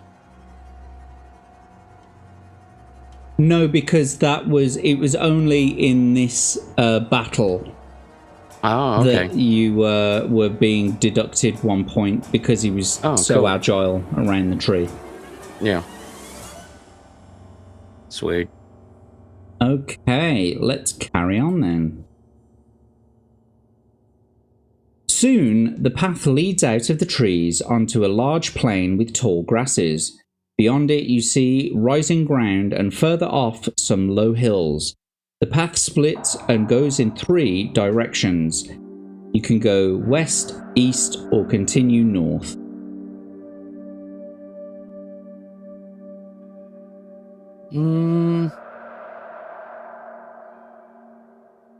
Let's go east. Okie dokie. The path ends at a junction. The way south leads back to the forest, so you decide to head north. Unless you want to use your backtrack and try a different route. No, it's fine. Okay.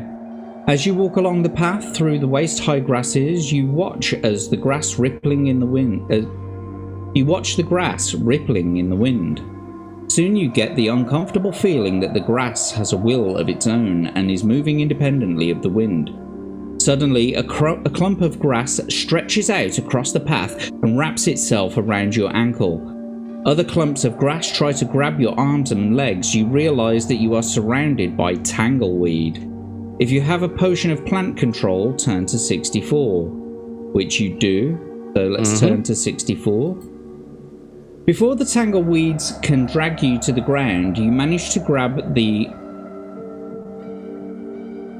I think that's supposed to say vial there. Grab the vial containing the potion of plant control from your backpack and gulp down the contents. As if touched by flame, the tangleweed releases your limbs and retreats from the path. You decide to run quickly along the path while that's supposed to be while the effects of the potion still last.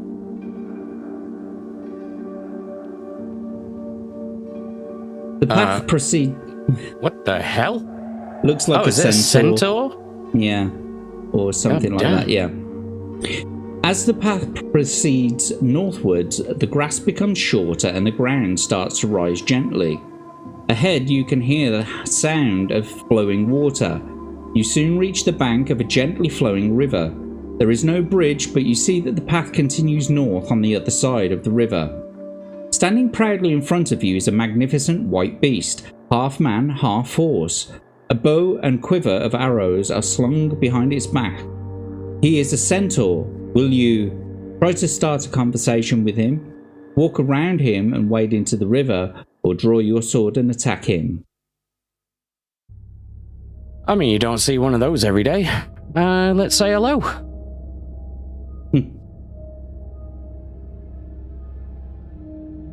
366. You bid the centaur a good day, to which he replies in a similar manner. It is pleasing to meet somebody who is not attacking you on sight. You ask the centaur if he has any information which might lead you to your goal, but he does not know anything. He says he does not wander much these days as he's getting old. He just wants to own a little gold for his old age. He offers to carry you across the river for 3 gold pieces. Will you accept his offer or refuse politely and wade into the river? You currently have 8 gold. Well, it is nice to meet someone who seems vaguely friendly for a change. But this does require me to literally ride a dude. A horse dude. With a horse cock. Yeah. Do you know what? I'm going to accept his offer.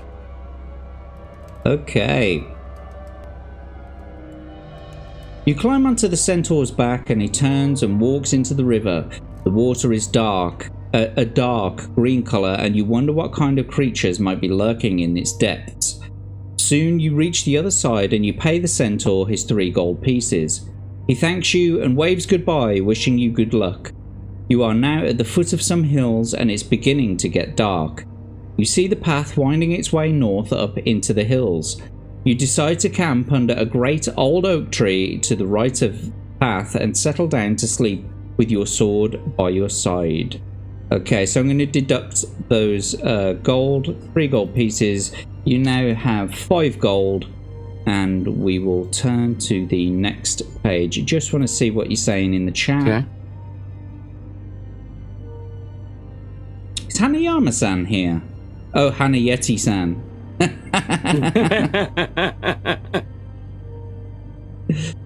He's gonna bone Abe. Oh, we're talking about the bloke in the treehouse. This ape needs some democracy. He's a King Kong man. He's a voodoo man. Yeah, he's an ape man. Was that the Kinks? Ape man. I can't remember now. I think it is. Yeah, it might Abe be. got lucky with the starting rolls. Kind of. He actually got a re-roll. They weren't great, but thanks to Rick and Davey, they got a lot better. Yeah. Yeah. Oh, by an ape hair. Yes, yes. Well, we're all past that now, Rick. It doesn't matter. It's all in the past now, Rick. No takesies backsies.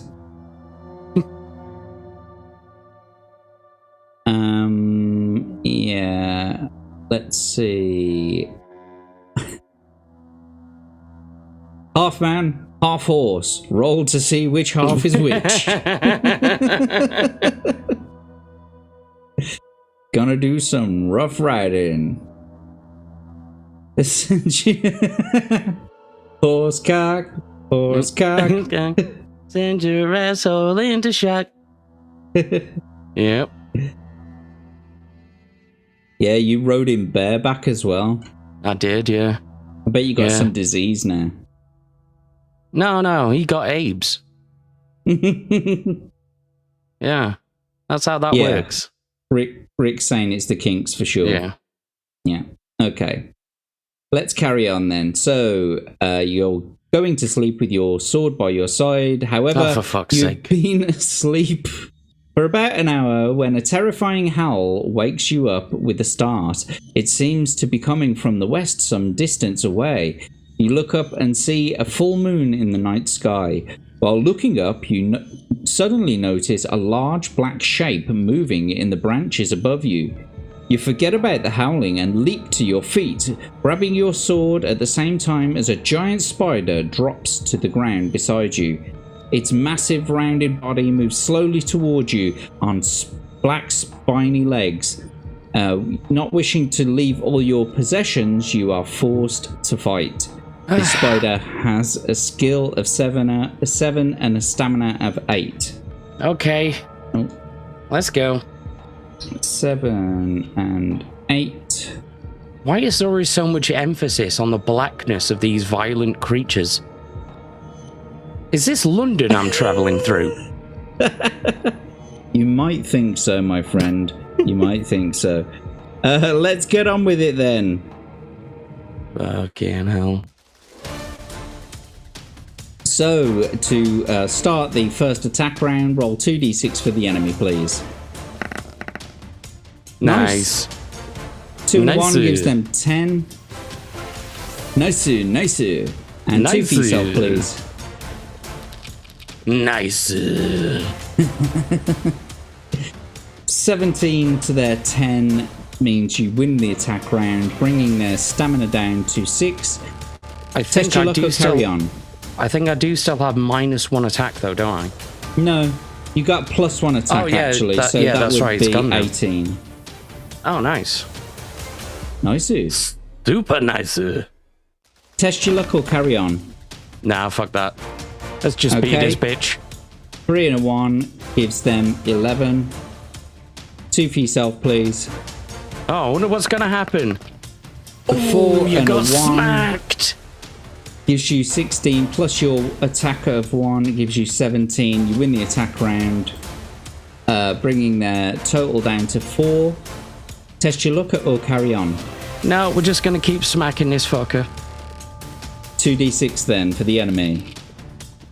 2 3s give them 13. Ooh, good luck with that. 2 for yourself. 2 plus a 1 gives you 14, plus your extra 1 gives you 15. Bring their stamina down to 2. Test your luck or carry on. No, just keep smacking the fucker. Okay then, smite this spider, this horrible arachnid. A 2 and a 1 gives them 10. And this could be the death blow. 2 for yourself. 2 2s, giving you 15 plus your extra 1 attack gives you 16. You've won the attack round. You've won the battle. Congratulations, my friend. Nailed it. You've done it again. We actually do have Hanayama-san in the chat now. Oh, is he? Let's have a look. Yeah.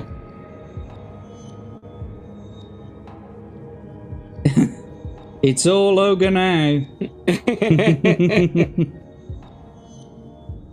Their wolf. Their castle. Well, you know what they say? Wreck is love. Wreck is life. That's racist. Sheila Biz, a punk rocker, Sheila Biz. It's Spider-Man, 8-legged freaks. Yeah. I remembered this time, Rick. On to his attack rolls. I remembered this time.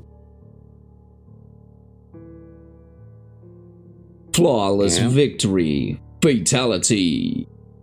Oh, yeah. Well done anyway, Abe. You are doing tremendously well so far. I'd hate for something to jinx it like your own poor decisions. Mm-hmm.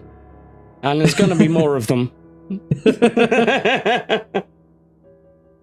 You step around the bulbous mass of the giant spider and settle down again to a nervous sleep.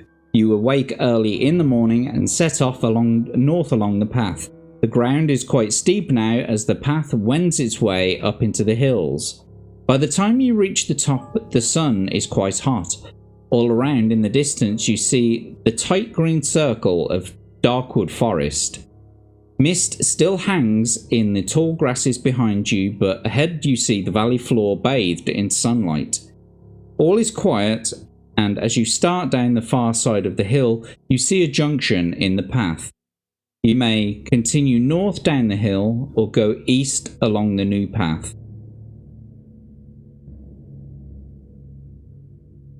I'm gonna go east again. Okie dokie.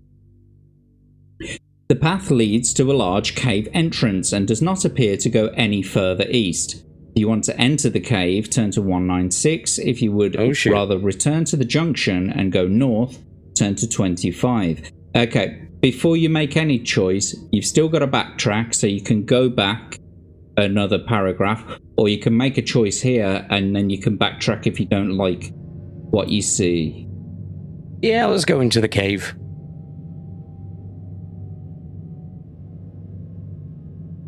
Okay.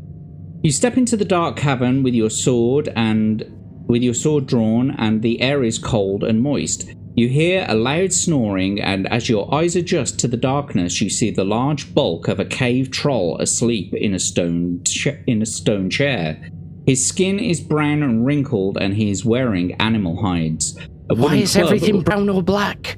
The fuck? I think it's just coincidence, mate. It must be coincidence. A wooden club lies across his lap, and a large leather bag hangs on the back of his stone chair. Will you creep up and take the leather bag while the cave troll sleeps? Take out a net of entanglement, if you have it, from your backpack. Walk to the junction and head north. Actually, that's a point. I've got to take away your potion of plant control.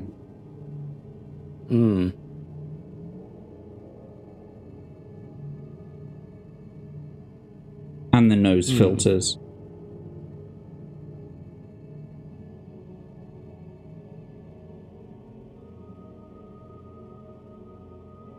Okie dokie, so do you want to creep up and take the leather bag, take out the net of entanglement, or go back to the junction? Or use your backtrack? I don't think I've got the net, have I? No, you do not.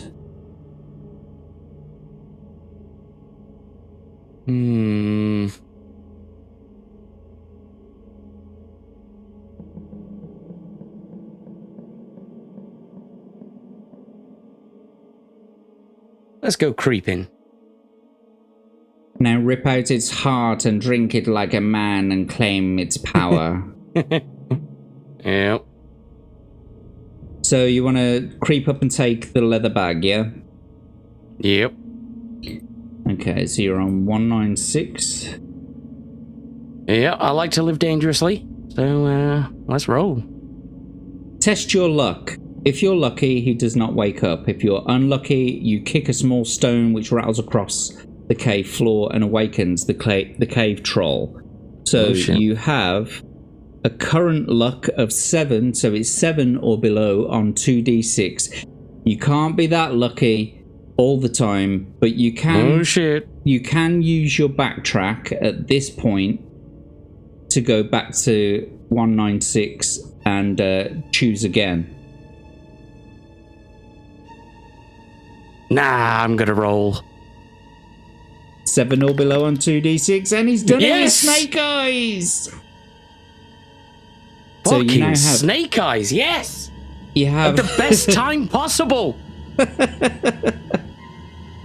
You now have a current luck of 6. Well done, my friend. You were lucky. 74. You lift the leather bag off the back of the stone chair and tiptoe out of the cave. Outside, you stop to examine the contents of the bag. Oh, the sheet's still you find... What? The sheet's still up. Oh, thank you. There we go. Inside, you find 5 gold pieces and a small Sweet. brass bell. Why You is put these- everything brass small as well? Everything's brown. All of the metallic objects are tiny. And either copper or brass. Yeah. Except for the fart box, which was silver. Yeah. I bet you've never seen a silver fart box before. I've gone around, lad. I've seen a few things. So I'm going to add those 5 gold pieces, giving you now 10 gold. And you have a small brass bell. To add to my collection of tiny metallic objects. You put these in your backpack and walk back to the junction and head north. Eventually, the path levels out and you find yourself on the valley floor.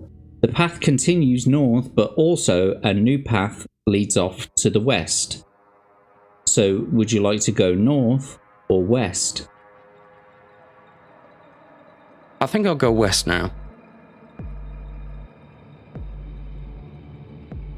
Walking along the tranquil valley floor, you arrive at a junction in the path.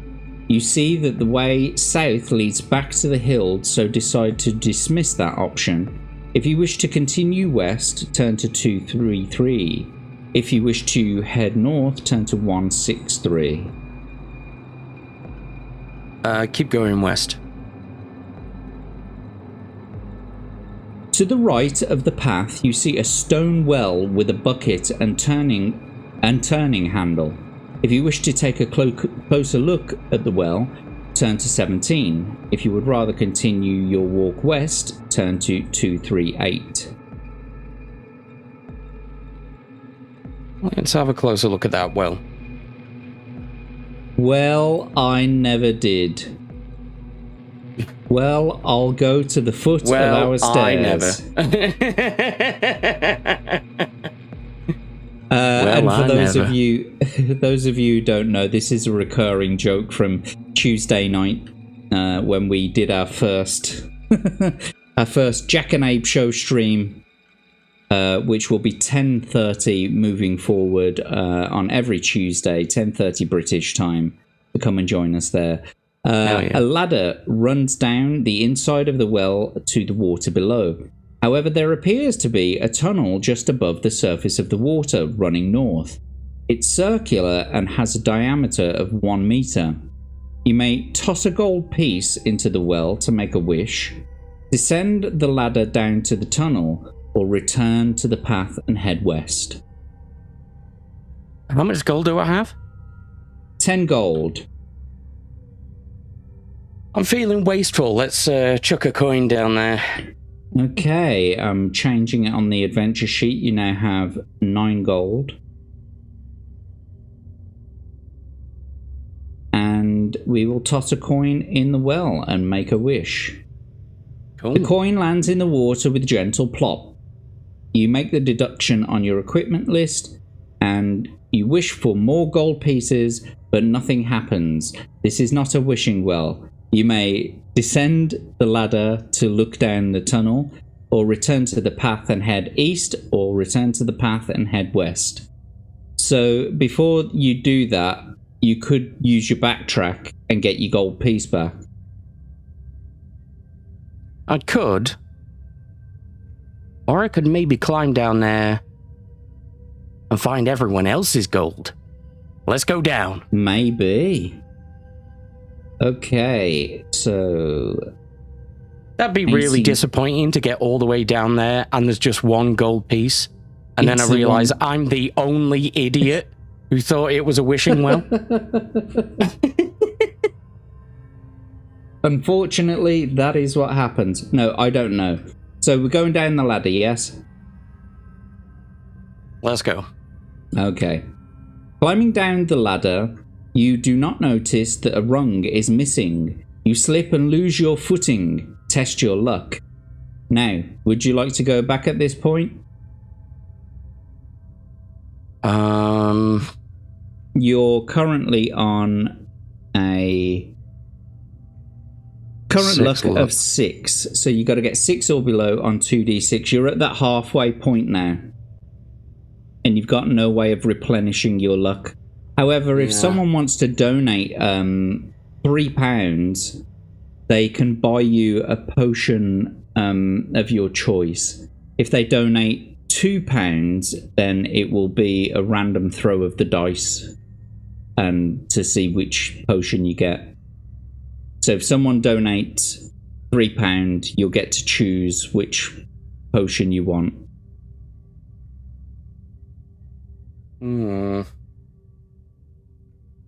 I wonder. Don't forget you can donate directly through Rumble, through the Rumble Rants system. There's also the tipping link in the pinned comment of both the Rumble and the YouTube chats. In fact, something that I haven't looked at in a short while is whether or not we've got enough people over on Rumble. No, we don't. I was thinking maybe I could do an ad read. An ad read. God damn it. So you could use your backtrack if you want to. Or you can test your luck right now. And if you're lucky, you manage to hang on to the ladder with your hands. If you're unlucky, you fall off the ladder and plunge into the water below. Oh. Rick has donated £3, which means you get a potion of choice. Thank you very much, Rick. Yeah. Well, I'll go for the potion of luck then, please. Okay, so are you going to use it straight away as well? Yeah. Okay then, well then you've got an initial luck of 11 and a current luck of 11. Thank you so much, Rick, for the support. We truly appreciate all of the dib-dobs that all of you send, and especially thanks to you, Rick, for giving him a potion of luck. And so would you like to test your luck, or would you like to backtrack? Yep, let's test my luck. 2d6, you got to get 11 or below. Here we go. 2 2s. Nice. You'd have done it anyway, but it's nice to be replenished +1. Yep. So you now have a current luck of 10. Once again, thanks to Rick Cleary for the £3 donation, allowing Abe to replenish his luck. So you are lucky. You managed to hang on to the ladder with your hands. At the bottom of the ladder, you see that the tunnel runs quite a distance north. You are surprised to see that it is lit by torches at regular intervals along its length. If you wish to crawl along the tunnel, turn to 135. If you wish to climb back up the ladder and return to the path, turn to 362. Oh, I mean, that's too tantalizing, isn't it? Why you do that? It's so tantalizing. I think I might go for a little crawl.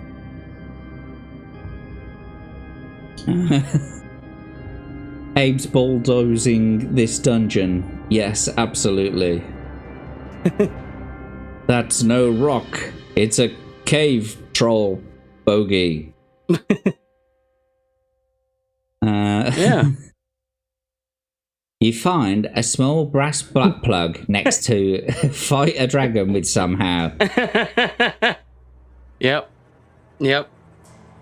What song's this now, Rick? Far away across the field, the tolling of a small brass bell calls the faithful to their knees to hear the softly spoken magic spell. Is that from Puff the Magic Dragon? Jack and Abe, long-term companions like Bert and Ernie. Yes. Yeah. Exactly. Yeah. Abe is most wise. No, I'm just a fucking head case, mate. Before Take the most first dangerous choices possible. Before the first Jack and Abe show, the chat was trying to see what duel would most closely resemble what they would be like. Were they? A duel? Secret tunnel. Secret tunnel. Through the mountains. Jack and Abe. Yes. Yes, Daily. Yeah. Pink Floyd, of course. Yes. Yeah. Right then. Let's crack on then. So, you want to crawl along the tunnel? Yep. All right then. Here we go. The tunnel continues north until at last you arrive at a junction. You wish to crawl west, turn to 284. If you wish to crawl east, turn to 151. Well, I thought I'd already gone as eastwards as I possibly could. That was above ground.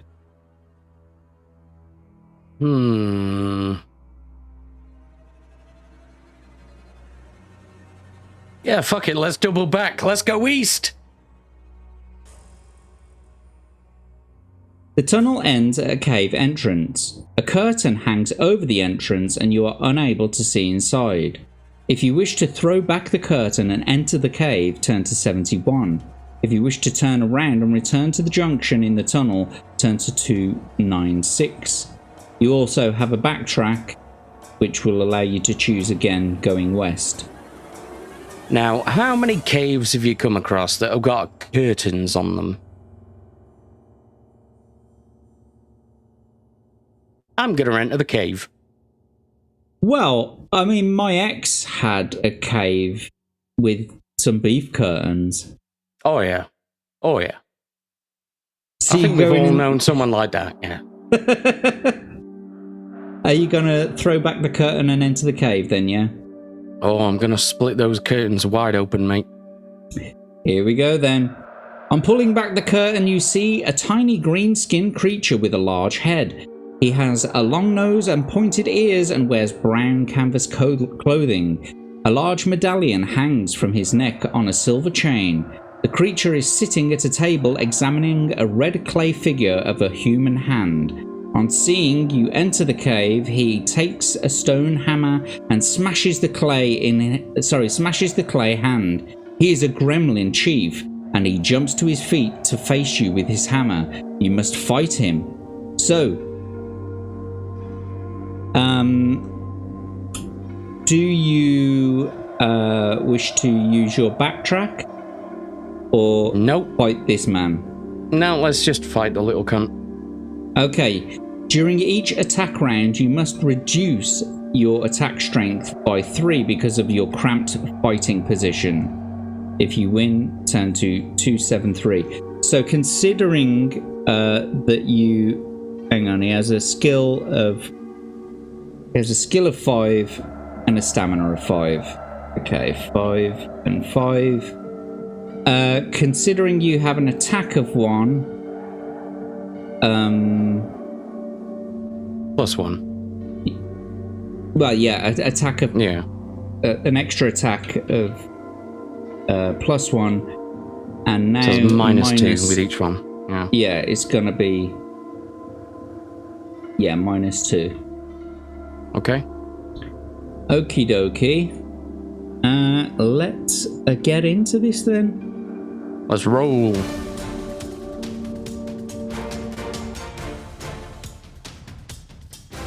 Let's bring your adventure sheet up. Okie dokie. If you wouldn't mind, please, starting the first battle attack round, I should have said, by rolling 2d6, please. Nice. Nice. That gives them an attack strength of 7, and then 2d6 for yourself, please. Oh, 3 no. and a 5. What happened?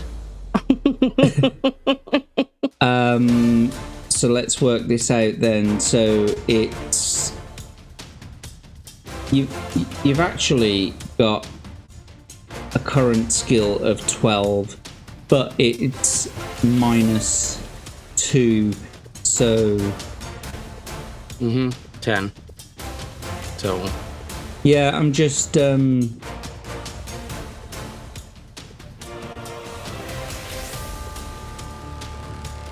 Trying to figure it out. So, yeah, anyway, it's 18 by the look of it. Is that reading from the right place? I don't think so.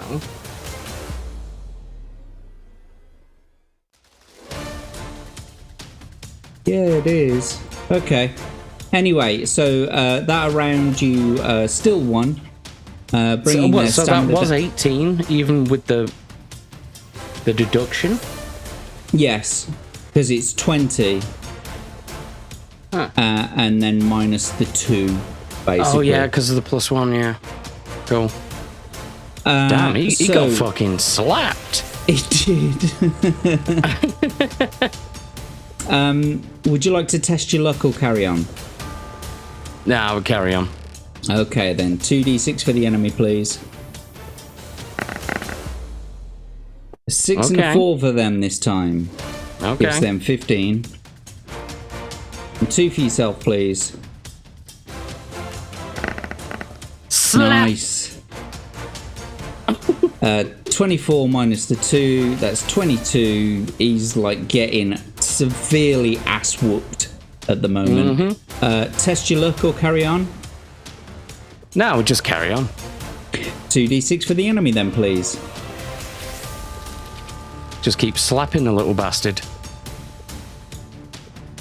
And that gives you... Sorry, that gives them 10 and 2 for yourself, please. A 2 and a 3 gives you 17, minus your 2 gives you 15. There you go. You've won the attack round, you've beaten the monster, you did it again. Lucky McLuckface. And as I stand over his body, I say, what did the 5 fingers say to the face? Slap!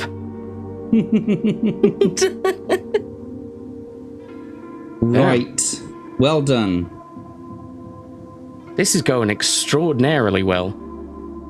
I can't wait to fuck it up. Yeah, I was just going to say, you've just completely jinxed yourself now. God damn it. Okay. It's another creature down. Yeah, look. Where is it? Yes, 21 minus 3 equals 18. Come on, lads. Basic math. Basic math ain't that hard. Basic English ain't that hard either, unless you're speech jamming yourself. I was just trying to think, though, Hanayama-san. Yeah. I know how to do maths and shit. It's just that I was thinking of other things as well as doing the maths in my head. I can spell maths as well. It's like M-A, 2 Fs, and a Z or something. Yeah, that's it. Quick maths. That's the quick way of spelling maths. That's how we do it, bro.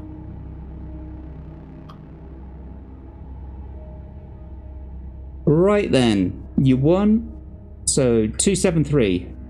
You take the medallion from the neck of the fallen gremlin. It is made of gold and is worth 9 gold pieces. There is nothing else of use or value in the cave, and there is no other exit from the cave, and you must crawl back down the tunnel to the junction. Turn to 296. Right, so I'm going to add it as another 9 gold, so you've got 18 gold now. God damn. At this rate, I'll be able to turn that crow back into a human. Back at the junction, you may either crawl south back to the well or continue west.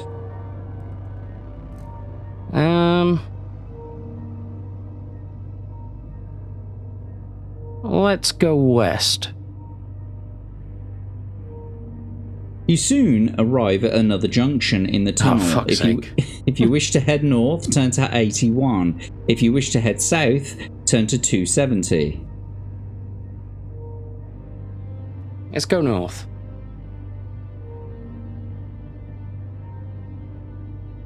Ahead, you hear high-pitched voices frantically calling to each other. The tunnel ends at a small cave entrance. Suddenly, an arrow flies out of the cave towards you. Test your luck. If you're lucky, the arrow whistles past your head. If you're unlucky, it lodges in your shoulder.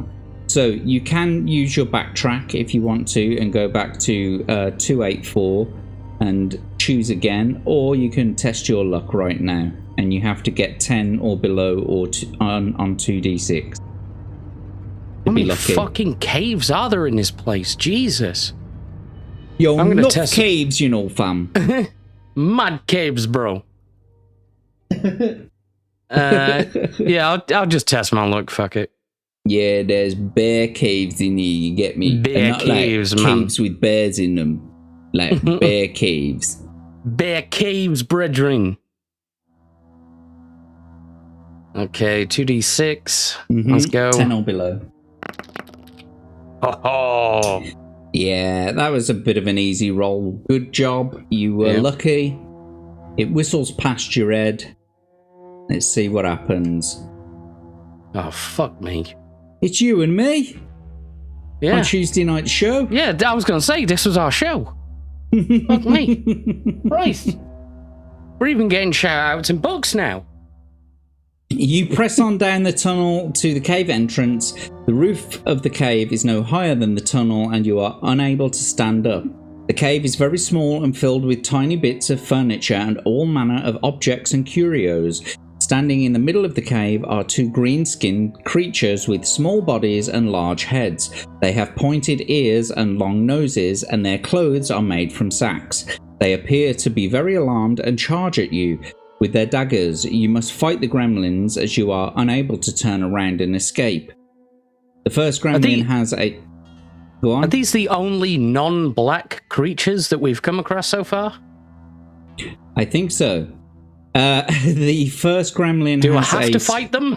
You have to fight them. Skill of 4 and a stamina of 3. And you must reduce your attack strength by 3 again because you fighting are on your gay. hands and knees. This is like having a fist fight with a chicken.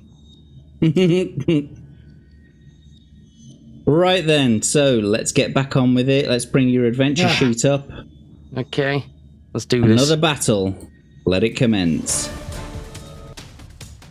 Okie dokie. 2d6 for the enemy, please. Oh. A 6 and a 3 gives them 13. And 2 for yourself, please. Slap. 2 and a 5 gives you 19 minus the 2 that you are getting from your attack strength because you've got the armband on, so it's a +1 minus 3. That gives you 17. You win the attack round and you've brought them down to 1. Test your luck or carry on. No, just keep slapping them. Okie dokie. 2d6 please. A 5 and a 5 gives them 14. That's not bad. It's not bad. And 2 for yourself. Not as good as that. 4 and a 4 gives you 18 after deductions. You win the attack round and you've defeated that one goblin. The next one has a skill of 3 and a stamina of 2. This should be relatively easy. This is like a one-shot, yeah. And he's dead, providing you don't lose. 2d6 for the enemy, please. 2 and a 4 yeah. He's fucked. Gives them 9. And 2 for yourself, please. A 2 and a 2 gives them, gives you 16 and gives you 14 after deductions. And well done, you've done it again. You've won the battle. Sweet. Casual Well slap. done. Yeah. Luxury. Oh, ah. One of them luxury battles. Luxury. Okay. There are many handmade clay figures of human hands in different positions, covering every available surface area. They are all painted with a bright red glaze. In a copper vase, you find 3 gold pieces, which you put in your backpack. There is nothing else. Loaded. You're getting there. There is nothing else of use or value to you in the cave. You leave by crawling back the way you came to the junction, taking a clay hand with you if you wish. Sure. Let's take it. So was that 3 gold pieces? You've now got 21 gold pieces and a clay hand. That'll come in really handy, especially if you're out there on your own. Oh yeah, you never know when you're gonna need a clay hand. Yeah, gonna get a stranger. Turning to 93. Back at the junction, you may either go west or east. Sorry, you may either go east or south. Let's go south this time. Okay, I'm just updating your adventure sheet with your current paragraph number. Okay, keep going south. The tunnel ends at a cave entrance. Oh, fuck me! On entering the cave, you see that the roof is no higher than the tunnel and you are unable to stand up. The cave is the lair of an intelligent creature, for it contains small pieces of furniture. There is a wooden box just over a meter length at the back of the cave. If you wish to lift the lid of this box, turn to 229. If you wish to turn round, go to the junction in the tunnel, turn to 121. Let's lift the lid. Okie dokie. As you touch the wooden box, the lid flies up without you having to lift it. From out of the box leaps a tiny green-skinned creature with a large head. Fucking hell, man. He has a long nose and pointed ears, and his clothes are made of sacking. You are taken by surprise, and the gremlin tries to stab you with his dagger. Test your luck. Now, would you like to use your backtrack or test your luck? No, let's slap this bitch. Okie dokie. Test your luck by getting 9 or below on 2d6, please. Oh, bastards. Not this time, I'm afraid. We're going to reduce your current luck to 8. And unfortunately, the blade sinks into your thigh. You lose 2 stamina points. So you're now down to 20 stamina. And if you're still alive, which you are, turn to 165. I'm pretty sure 20 stamina is more than I've had in any other game anyway, so... Even at my lowest in this game, I'm still doing better than I've ever done. The small gremlin is agile, being able to run around you while you have difficulty moving about on your hands and your knees. You back up against a wall and draw your sword. The gremlin has a skill of 5 and a stamina of 3. On each attack round, you must reduce your attack strength by 3 because of your cramped fighting position. If you win, turn to 242. So, let's update this sheet. Skill of 5, stamina of 3. Let's get on with another battle of one of these little gremlin bastards. Oh, no, wrong one. There we go. Close enough. I mean, this isn't going to last long. 2d6 for the enemy, please. Go for it. Let's do this. A 5 and a 2 gives them 12. And 2 for yourself, please. Nice. Nailed it. Gives you 24 minus your 2. That gives you 22. You win the attack round, bringing their stamina down to 1. Would you like to test your luck or carry on? Does the -2 still apply? Oh, hang on. Yes, it does in this. Yes, it does. God damn it. Yeah. And that includes my +1 as well. Yes, because it's actually -3. Yeah. So I've just put your current skill to 12, and I'm deducting 2. All right, cool. Okay. Here Testing we go. your luck or carry on? Nah, we'll just carry on. 2d6 for the enemy, please. 6 and a 1 gives them 12 again. And 2 for yourself, please. 2 and a 3 gives you 17. Minus your 2 gives you 15. You win the attack round. You've beaten back this gremlin. Congratulations, you did it again. You've won every single battle so far. Man, I'm getting sick of these gremlins, man. They're just everywhere. You've been crawling around in well tunnels for the last, like, half an hour. It's time to get out of these caves now, I think. Yeah. God damn.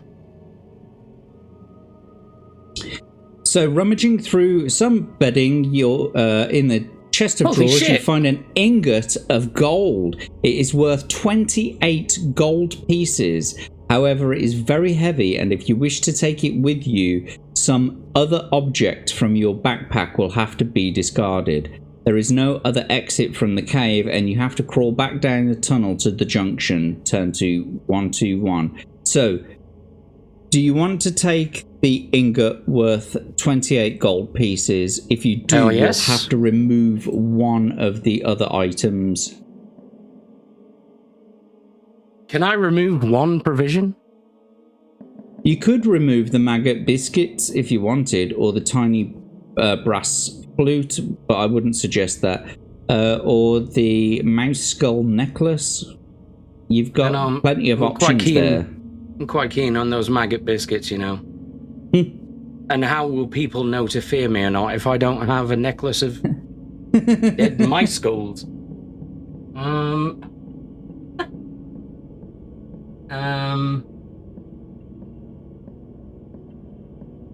Yeah, let's chuck the biscuits. Okay then, well, adding the 28 gold pieces, you now have 49 gold pieces. Check out my drip. And you've lost the mouse, not the mouse necklace, the maggoty biscuits. Doesn't matter, I can always buy more.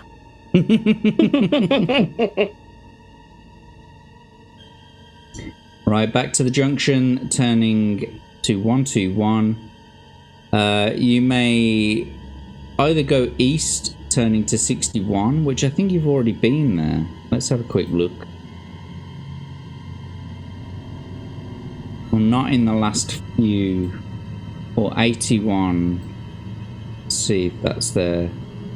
No, so you can either go east or go north.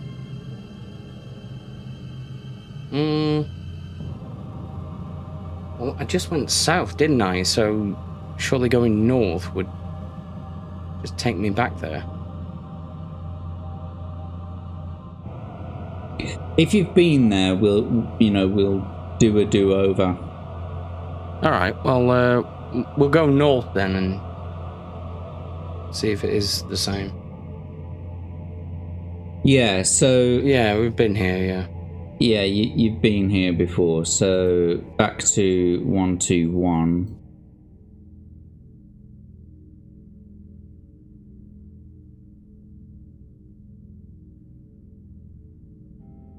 So going to 61 then, yeah?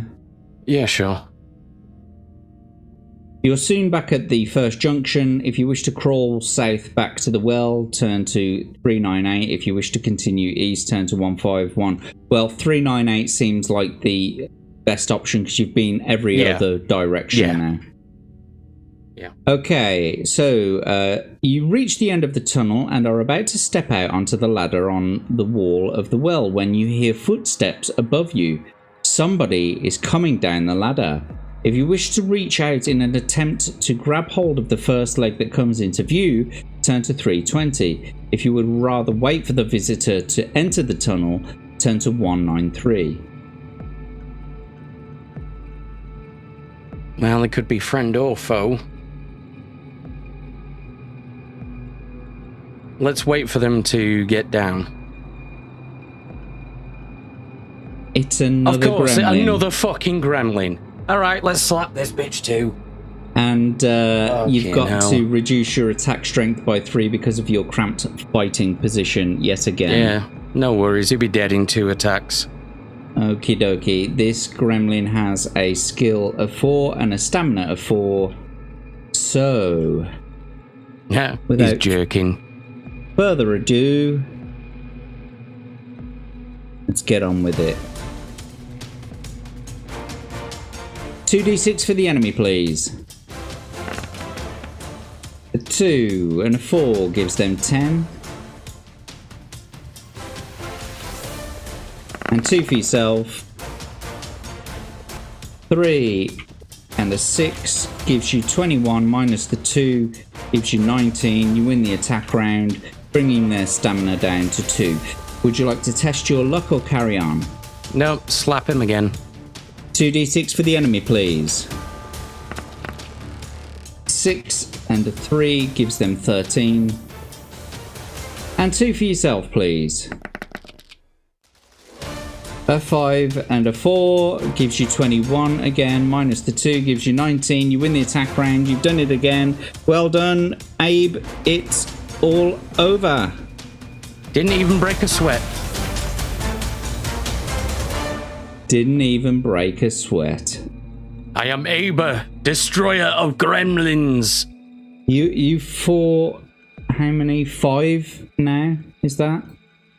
At least, yeah.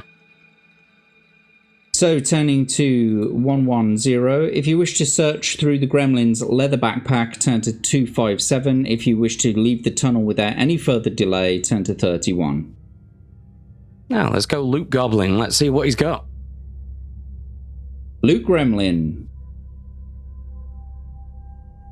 257. Inside the backpack, you find some elven bread, which will restore 4 stamina points if you eat it. Add 1 luck point and turn to 31. Nice. Nice.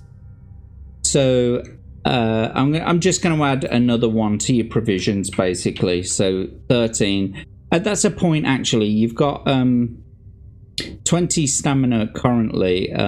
Would you like to eat a provision to bring you back up to 24?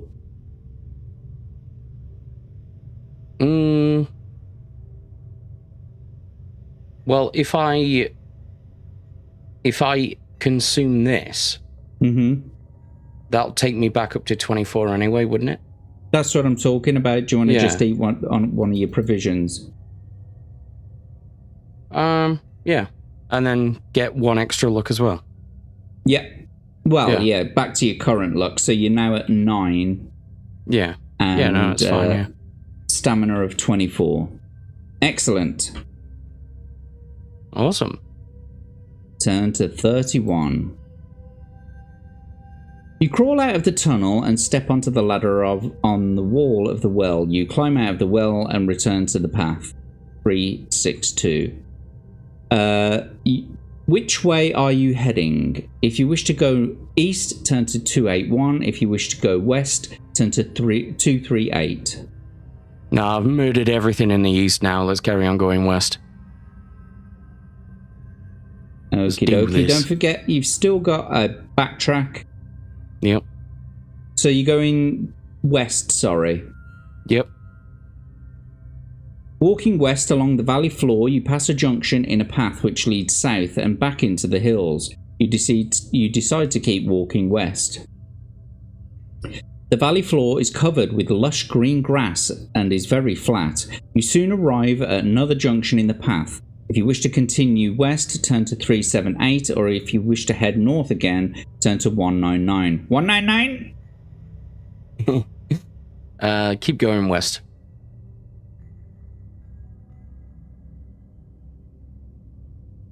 Ooh, who's this dude? What is this? To the left of the path, you see a small man with a long grey beard sitting cross-legged atop a huge mushroom. He is wearing a bright red jacket and cap, and his trousers are black and end at his knees. He is asleep and snoring loudly. You may either give him a gentle push to wake him up, or walk quietly past him to continue your journey west.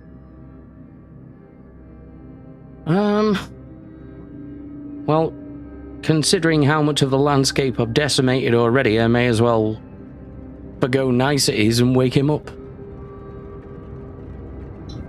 307. The small man wakes up with a start, loses his balance and falls off the mushroom. He curses as he lands on the ground, but jumps back on the mushroom, shouting, "Who did that? Who did that?" He looks at you and frowns.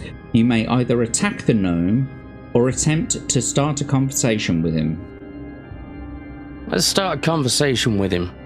And we'll begin with saying, "I am Aber, Slayer of Gremlins." You approach the gnome with your arm extended, offering to shake his hand, an offer which he accepts with a doubtful look on his face. You then tell him of your quest and how you met poor Big Leg and why you decided to help the dwarves of Stonebridge. You ask him if he has any information which might help you. He replies that he does not care much for dwarves, but he does have some information which might be of use to you. However, that information will cost you either 5 gold pieces or an item of treasure from your backpack. If you wish to pay the greedy gnome for his information, turn to 297. If you cannot afford to do so or you do not wish to pay him, you tell him what you think of him and set off west along the path. Pay him. Make it rain. Do you want to pay him in gold or do you want to pay him in an item of some sort? Nah, just give him some gold. Okie dokie, that's 5 gold deducted. You now have 44 gold.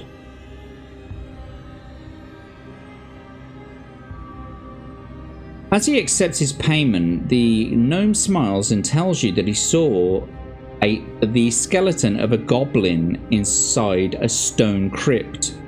Perhaps it was the skeleton of one of those goblins who you are looking for. Perhaps not. He says that the crypt is somewhere north in the forest, but exactly where, he's not sure. You are annoyed that the gnome does not have any more information and set off west again at a fast pace, turning to 67. So remember, north in the forest, there's a crypt with a skeleton inside. The skeleton of a goblin. You arrive at another junction in the path. The way leads south, so you ignore it and go to 113. The path makes a sudden turn to the right and heads north across the valley floor. To the left of the path, you see a large pond with a small wooden hut and a thatched roof by its edge. If you want to investigate the hut, turn to 324. If you wish to ignore the hut and continue north along the path, turn to 149. Yeah, let's investigate the hut. I thought you were just going to press on north. Nah. With your new information. So Too investigate curious. the hut. Okay. Yeah. You walk around to the front door of the hut and see a large blue vase standing on a small porch. There is nobody about, but you open the door of the hut, but there is nobody inside. The hut is also devoid of any furniture or objects. You walk outside again and inspect the blue vase. You look inside, but despite the sunlight, you are unable to see beyond the rim. The vase is filled with an eerie blackness. You shake it and hear a rattling sound. You may either drop the vase on the ground, put your hand inside the vase, or ignore the vase and return to the path and head north. I vaguely remember that the vase was some sort of trouble last time. Okie dokie. I'm going to ignore it. Okie dokie. As you walk across the valley floor, you see the dark green wall of dark wood forest looming up before you. The path leads directly into thick undergrowth, and you soon are walking between tall, dark trees and thorny bushes. It's dark and quiet. The path forks. If you wish to walk east, turn to 130. If you wish to continue north, turn to 306. Let's go north.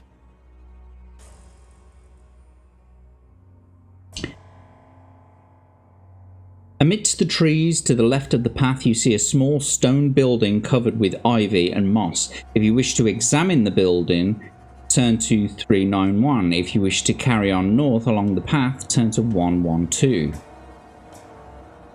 Oh, let's go and have a look.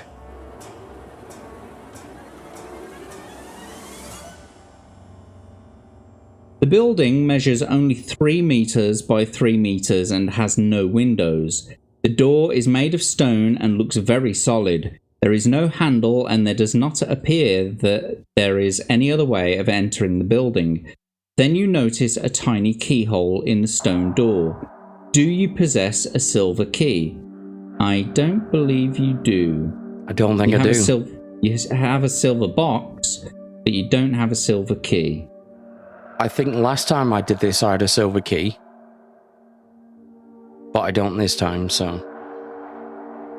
You may either try to charge the door down, or return to the path and head north.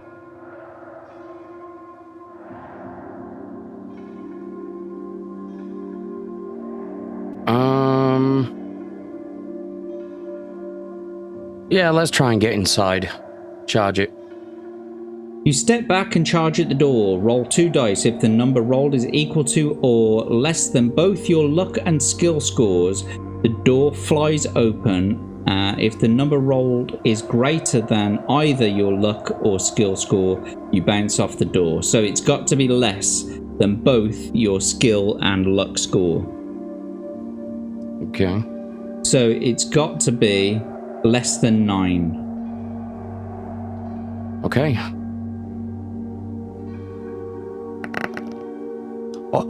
Easy. Easy.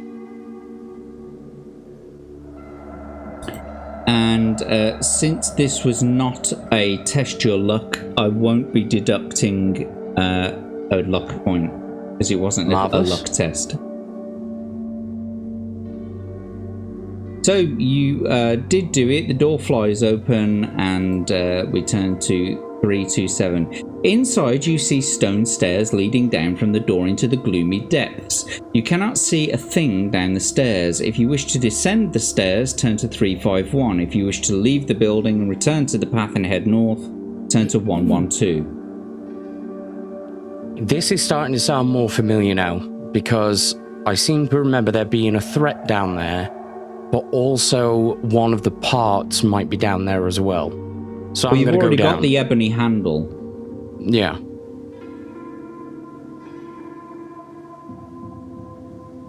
So do you want to descend the stairs or leave?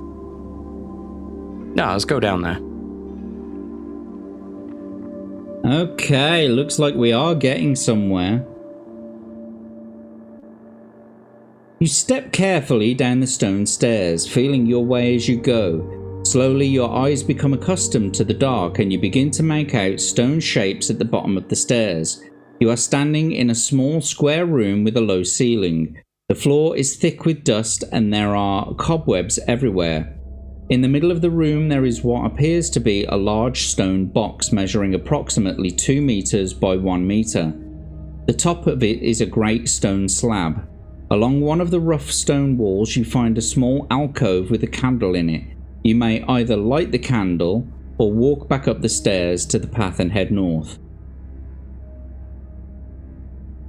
Light the candle.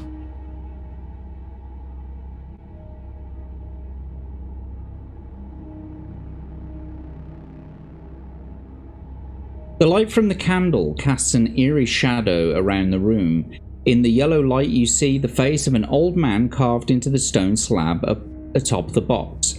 Then you notice the leg of a skeleton protruding from the shadows in the far corner of the room. You walk over to the skeleton to inspect it. The skeleton is small and the skull has sharp protruding teeth. It could be the skeleton of either a goblin or an orc. You walk over to the stone box. The slab on top looks as if it could be moved. If you wish to try to move the stone slab, turn to 95. If you wish to ignore the slab, return to the path and head north, turn to 112. Yeah, let's lift the slab. Let's try and lift the slab.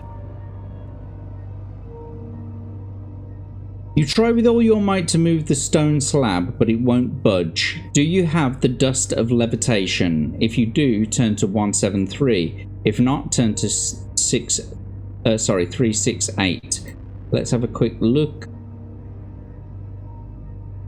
No, you don't have the potion of levitation or the dust of levitation, so I'm afraid we're going to have to turn to 368.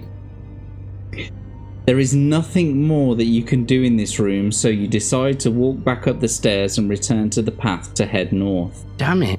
Turn to 112. The path presses on northwards through the dense trees, then makes a sudden turn right and heads east. The path is so overgrown in places that you have to use your sword to cut through it. Your walk east is long and tiring. At last, you reach a junction in the path. Looking at Big Leg's map, you decide to head north again in the direction of Stonebridge and ignore the narrow path continuing east. The path opens out into a small clearing. To your right, you see a pile of branches, grass, and pieces of rag, the lair of some creature. Amongst the debris and old bones scattered about, you catch sight of something glittering. If you want to look more closely, turn to 57. If you wish to hurry north along the path, turn to 360. Let's take a look.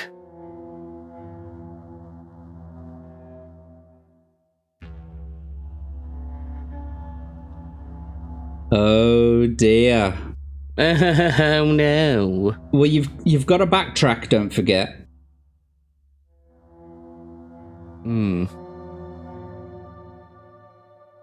Because you walk over to investigate the lair, but you are suddenly aware of a dark shadow being cast all about you.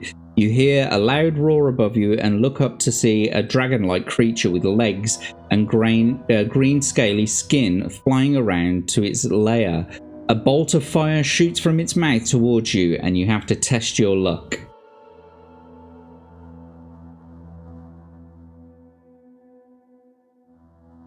I think I'm going to ask the audience on this one. Okay. So, this really only works on YouTube. So, I'm going to put a poll in the chat, and you guys in the chat, in the YouTube chat, get to vote on what he does. Take the backtrack, or test luck. Yeah, Rick also says you took his +1 to attack away. It's permanent. I know what he's saying, but I didn't actually do that. The only reason why I added the 1 to the 12 was just to make the calculation easier. Yeah, we just calculated it differently. Yeah. Yeah. But his attack +1 is still there. I just add it manually afterwards. Anyway. Crimson Shadow says, I think I remember this not ending well. Well, yeah, I do remember sort of vaguely having my entire journey ending very closely to this, yes. The poll is in the chat right now, so get your votes in. Does he backtrack, or does he test his luck?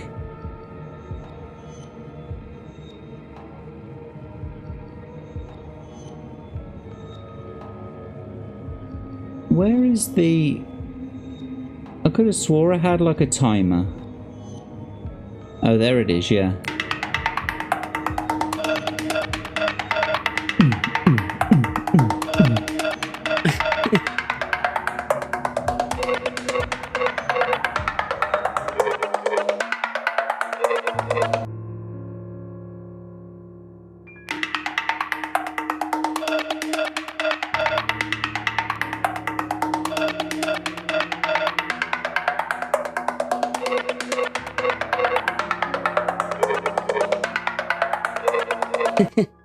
Okay, I'm ending the poll right now, and it seems like just in the nick of time, the end of that poll, 80% of the voters think you should backtrack, and 20% think you should test your luck. What do you think you want to do?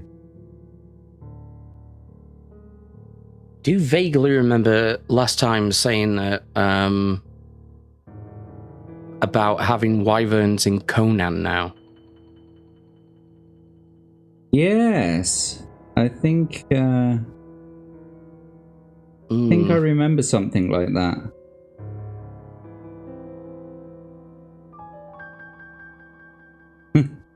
You backtrack if you want to. You can leave your luck behind.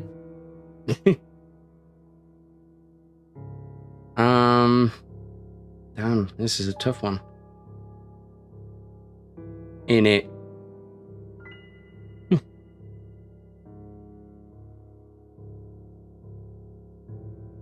I sort of vaguely remember as well that one of the reasons why my journey ended last time wasn't because I was killed or anything. Is that no, you definitely were. Was it? Yeah, you were definitely killed. It was either I got stuck in a death loop or... No, it wasn't a death loop. So I remember what happened to you. You got all the way to Stonebridge with only one half of the stone hammer. Yeah. And you had to go back through the forest. But when you did that, you had to do a luck test. Because you were surrounded by some little people. That's what I was thinking of. I didn't have enough of the pieces and then got stuck in a... Yeah. God damn it. So I'm going to have to press you for an answer. Do you want to backtrack as the chat suggests? Or would you... Now, I have trusted the chat before. They are terrible at these decisions. But granted, so am I. So I'm going to place my faith in them, and I'm going to backtrack. Okay, so that's 2 of your lifelines gone.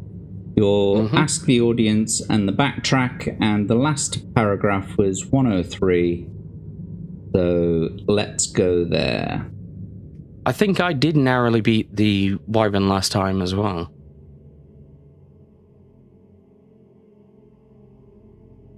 But I did have terrible stats. So last time you looked closely and you ended up trying to battle the wyvern, so we'll turn to 360 surely. Yeah. Okay. Walking along the narrow path, you suddenly hear the sharp crack of a twig breaking and the whispering of low voices. You draw your sword and wait anxiously with your back to a large oak tree. Then from behind the trees opposite you step 4 men and a woman dressed in green tunics. Each looks menacing and they stand with swords and axes in their hands. The young woman steps forward and tells you that you are trespassing on their territory and that you must pay a levy of 5 objects from your backpack or face the consequences. If you wish to give them what they want, turn to 279. If you would rather spit on the ground and in reply and fight them, turn to 104. I think as well, when you give them what they want, the 5 pieces can actually be 5 separate pieces of gold. Yeah. I think. Yeah, because I think I ran into these fuckers again previously. Yeah, I'd rather just give them 5 gold.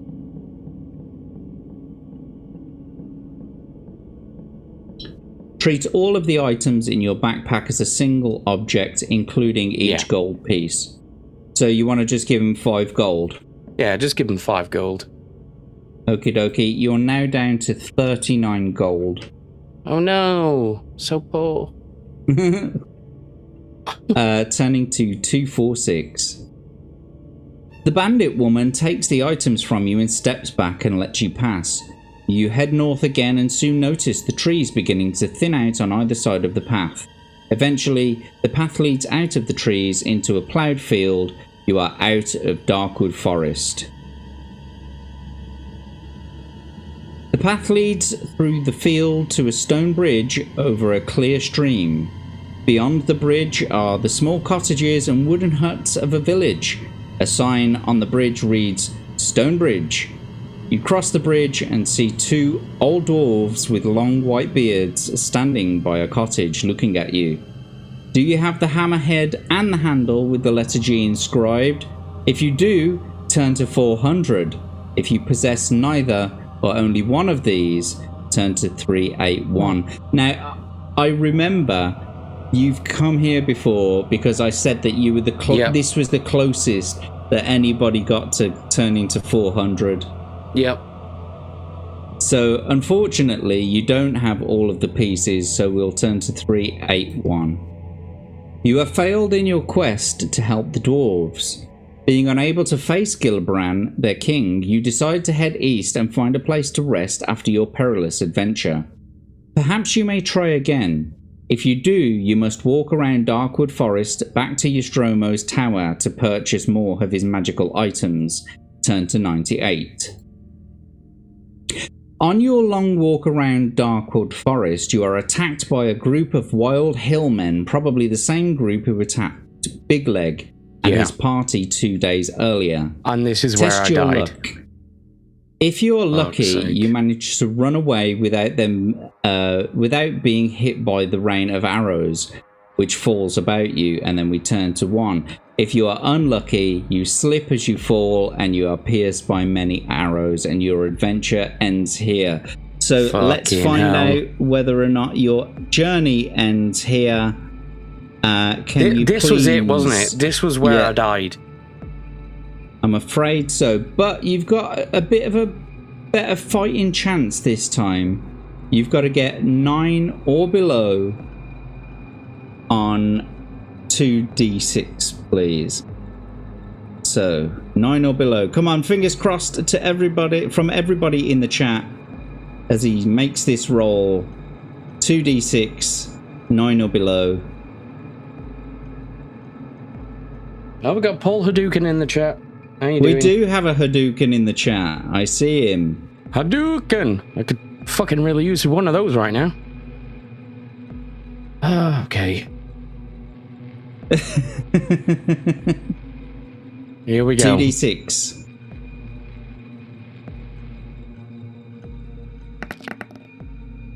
Fuck off. Now, what I'm going to say, boys and girls, is if someone wants to commit right now, just type it in the chat. Say, I'll pay for it. If someone wants to donate £5 right now, they can give him a reroll. But just put it in the chat right now so that you don't all get confused and you don't all start, donating £5 each, and that'll just fuck it all up.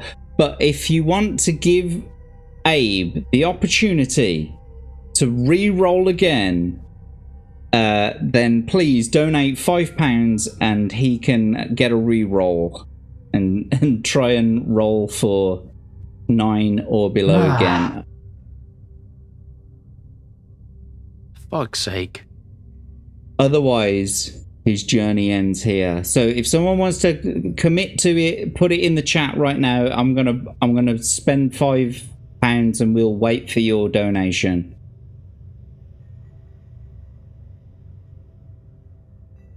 Otherwise, he's fucked it.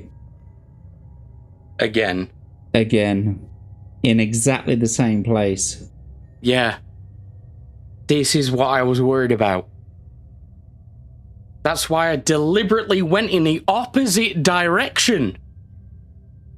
And then circled round and I thought, okay, well now we'll get the other piece. You needed that dust of levitation to get into that crypt. The stone slab. Yeah. Yeah, because I knew there was something that was good down there. But if it meant a fight. If you're able to get a reroll right now, and you can re-roll and you're lucky, you'll go back to the first paragraph and you might be able to take a different route this time. Yeah. And go the way that gets you the dust of levitation. But I can't tell you which way that is. Well, it would essentially me replaying this the way that I played it the first time round. Just to get to that one point. So that I can go to the crypt and do all of that shit. Well, kind of. No, you see, because you've got to go a different way. Yeah. It's difficult to say. Yeah. But I'm afraid no one's. It doesn't look like Ed. Like, I tell you what, I'll even say, if you collectively want to send £5 in like £1 increments, if everybody, like, if people commit to it in the chat right now, so that you all know how much you're spending, like £1 from one person, £1 from another person, etc. Just commit to it in the chat now, and we'll wait for your donations. If you would like to save an impoverished and dying Abe today, donate £1 out of your wallet and save his life. Maybe. Maybe, yeah. Because he could roll double sixes. Yeah, yeah. And at this point, it wouldn't fucking surprise me. It looks like Grizzled Entertainment is saying, give me a sec. Okay, Grizzled, how much are you, like, committing to? He's gonna donate like 10 pence or something, isn't he? He's like, there you go. Go fuck yourself. God damn it. If you can make a pledge, you can make a pledge in the chat right now. This is for a re-roll, though. There's no saying that he's going to get the score that he wants just because he re-rolls. But it's £5 total that we're looking for. Either through StreamYards or through a Rumble rant. Oh, Grizzled is saying that he's going to donate £10. Does that mean 2 re-rolls? Wow. Or $10, I think he's saying. Yeah. Rick's comment's still on the screen, you know. Oh. I'm looking at my OBS.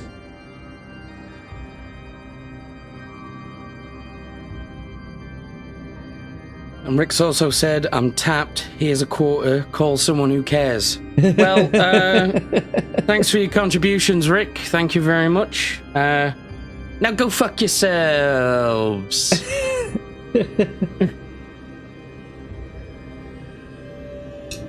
So, Grizzled, I think, has he done it through a Rumble rant? Is that a Rumble rant? Are they coming through?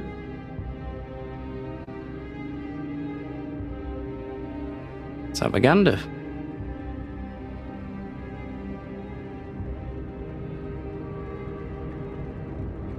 Let's see. I'll have a look at my studio.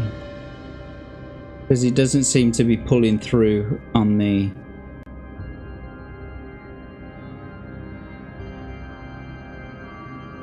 on the what's it. I can't see any Rumble rants. We've got the Go Abe Go, but there's no saying that it's a donation, and the dang, that's on the Rumble side. And I can't see anything in the studio. In the Rumble studio. No, I don't see it on Rumble either. Well, Crimson, yes, it could replenish all of his stats, but if Grizzled is donating, you know, a tenner, then, you know, maybe that could be something. You know, maybe he could have 2. Trying to put it through now on Rumble. Okay, awesome. Yeah, we did this earlier. Hanayama-san, he's saying, Hanayama's saying, in the meantime, let's shit on Paul for skipping out on us yesterday. Yeah. Yes, Crimson. Rumble rants count. Yeah, Paul, what happened? You didn't even tell us you weren't even going to turn up. If you're going to be late or you're just not going to be there, just give us a shout, you know. If you're working, fair enough, but, git. Yeah, apparently he fell asleep 10 minutes before the 3 hours before the show, and then that just meant that he slept through the entire show. Okay. It's that dollars to pounds conversion that's holding it up. Not really. Like, you know, everything helps, I guess. Every little helps. We are Tesco up in this bitch. Tummy T's up in this motherfucker. It's so frustrating as well that, like, you get to a certain point, and no matter what your stats are or whatever you've got, it's just like, nah, fuck you. Your journey's ended. Piss off. That's all for now. Go away now. Go away now.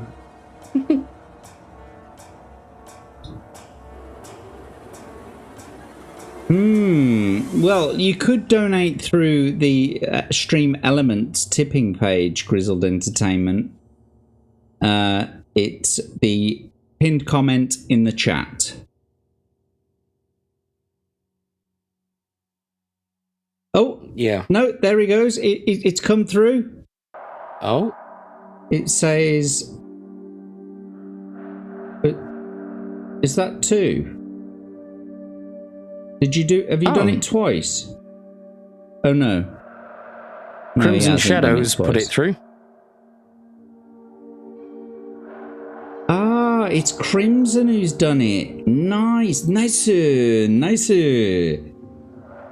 Crimson Shadow coming in clutch with the $10 dibdobs. Here you go, you ball bag. Here you go, you ball bag. Crimson Shadow, thank you so much for the donation. We truly appreciate your support. That has granted Abe the opportunity to, you know, roll again. Twice, no less. So, go for it, Abe. Right, let's do this shit. 2d6, 9 or below. Fuck! This is some bullshit, man. Ah. No, wait a minute.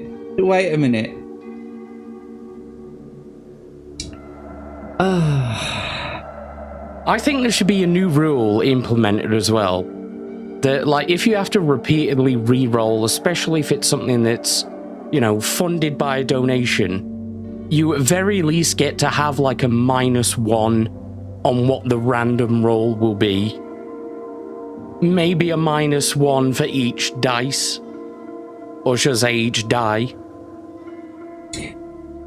What I'm gonna say is, because I really want you to get back to chapter 1. Look, if Greg has been so immortal for so long, surely I can do it once. You've still got to roll, right? So what I'm gonna say is,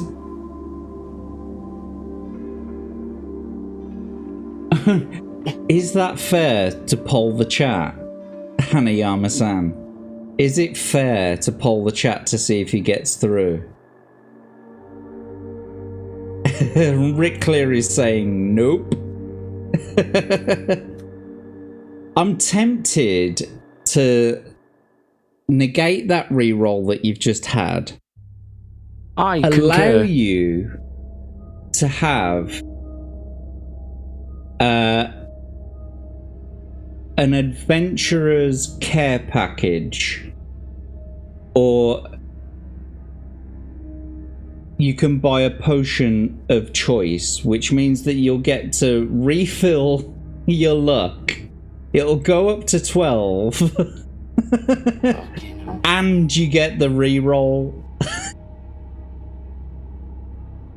All right. So, well, what I'm gonna ask, what I'm gonna do is I'm gonna say to you, you get now to phone a friend if you want to and ask them whether or not you should get the potion and the reroll, or you just have to re-roll once more.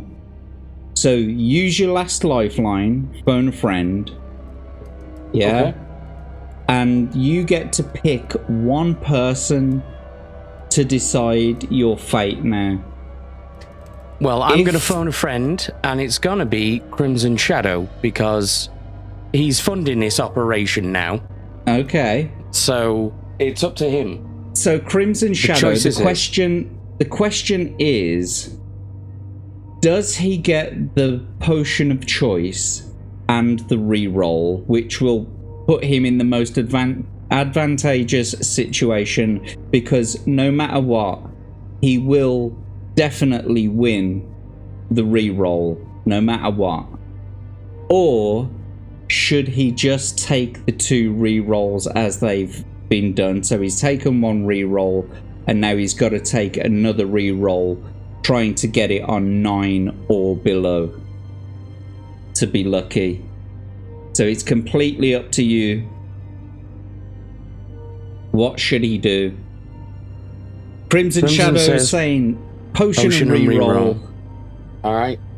So you pretty much done it then, mate. I'm not even gonna say that you have to re-roll, because are you buying? I'm assuming that you're buying the potion of luck. Yep. Okay, then that means your initial luck will go back up to 12. You can't get any lower, or you can't get any higher than 12 on 2d6. So I'm just going to return your current luck to 11. And you've done it, mate. You've passed the test. And so we return you back to paragraph 1, where you're at your Stromo's tower again, and everything is all well and said and done. However, fuck's sake. This is where your journey ends for this week. For now. Yeah. I mean, those are fucking good stats to end on, though. They are. Let's take a look at them. All the stuff I've got as well. Yeah, all that stuff. 39 gold, 24 stamina. You're on a current luck of 11. You've got no lifelines left, though. But those can be bought back in the next show. Yeah. And with the amount of gold I've got, I could just buy everything in the shop at this point. You could buy everything again. Yeah. Even though you've already got some. Yeah. You could just buy another one of each. Yeah. Yes, holy Crimson. Shit. Abe is on the same book as Mags, and he's in exactly the same position as Mags is right now. She's on chapter 1, yet again, back at Nostromo's tower with gold and lots of stuff. God damn it. But thank you once again to Crimson Shadow for that $10 dib-dobs. I truly appreciate it, and I'm sure Abe does too. Well, yeah, shout out to Rick Cleary, Davey Verse, and Crimson Shadow, because without those 3, I wouldn't have gotten this far.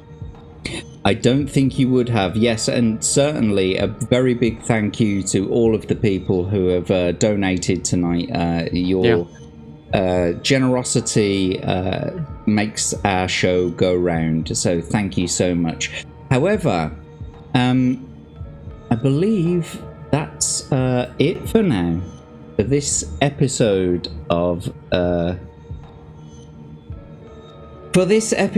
Read and Roll. And Abe is back right at the beginning of the Forest of Doom, and I can't wait to have you back for the next show. Have you enjoyed yourself? I have. It's been one of the most stressful occasions of my life. I'm coming back with the intent to win, though. Let's make that very clear. Well, hopefully. I'm going to win this shit. So we've got Yanni on next week. Let's have a look. Let's double check. Yeah, 21st is Yanni. I'm hoping to get Mags back on the 28th. So she'll be playing this book again on the 28th. In this exact position, same as you. And so, yes. There Sweet. You go. We'll see about getting you back on extremely soon, because I also want to get Kadath back on pretty soon as well, because I want him to finish that book. But the immortal old man Greg, who can never die. Well, you've done pretty well. You've done pretty well today, mate. Yeah, except I've got a whole fucking community propping me up doing this shit. That's why. I'm just led by bad choices. And I just happen to have gotten through them. And also in the game.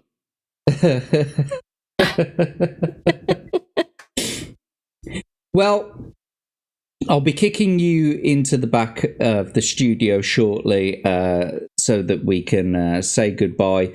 But before we do that, I'd like to say thank you so much for joining us again for the fourth adventure. And before you do go, I would love for you to shill your wares, so please take it away. Okay, it's Thursday, right? Well, technically Friday now. I'll be back later today on Rockefeller Plaza's channel from 11 p.m. BST. Then I'll be on Samuel the Infamous' channel at 4:30 a.m. Then back on Beelzebub at 7 a.m. Then I'll be on the Full Aussie podcast, probably somewhere between 12 and 1 p.m.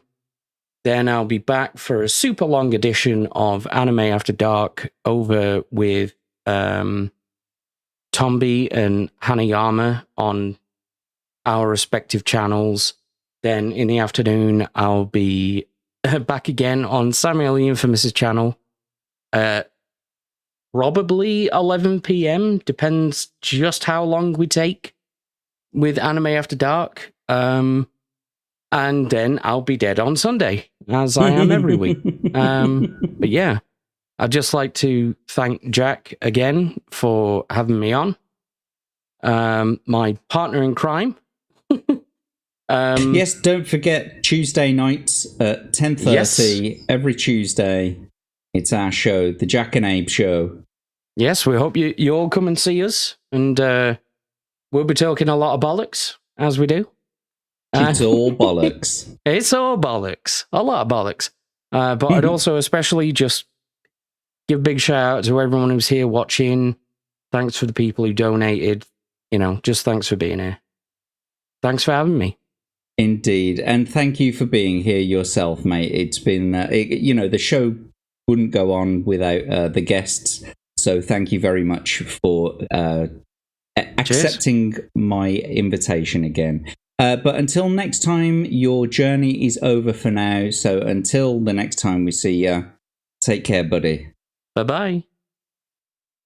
And I am Jack Tar Lad. You can find me on all of my socials at Jack Tar Lad. If you're not already following on Read and Roll on Rumble, please go over to my Rumble channel and follow me there. You can also follow me on YouTube and all the places, all the things, all the stuff. if you would click the like button, stick a thumb, get it right up on in there. As we've already said, thank you so much to all of the wonderful donators. You've been fantastic tonight. Big thank you to all of the people who have joined us in the chat. You all know who you are. I'm not going to read through you all now, but yes, let's think about this. What have we got going on? We've got Tuesday night at 10:30. That's the Jack and Abe show. Then on actually, this Monday, it's the brand new show that I'm running where you, the chat, get to join in with a little game I've created. Everyone gets to play for free, but you can donate and you can get these little added boons to the way that you play the game. More info to come. It will be Monday at 10 o'clock British time, so don't forget to tune into that. Take a look at my socials on YouTube and on Twitter for notifications about that. Until next time, Legatus has just put the link in the chat for Yarni's stream, to go and raid her over there.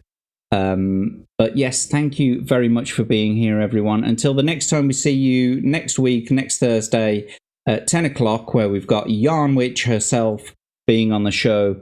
Until next time, have a great night. We'll see you soon. Bye-bye.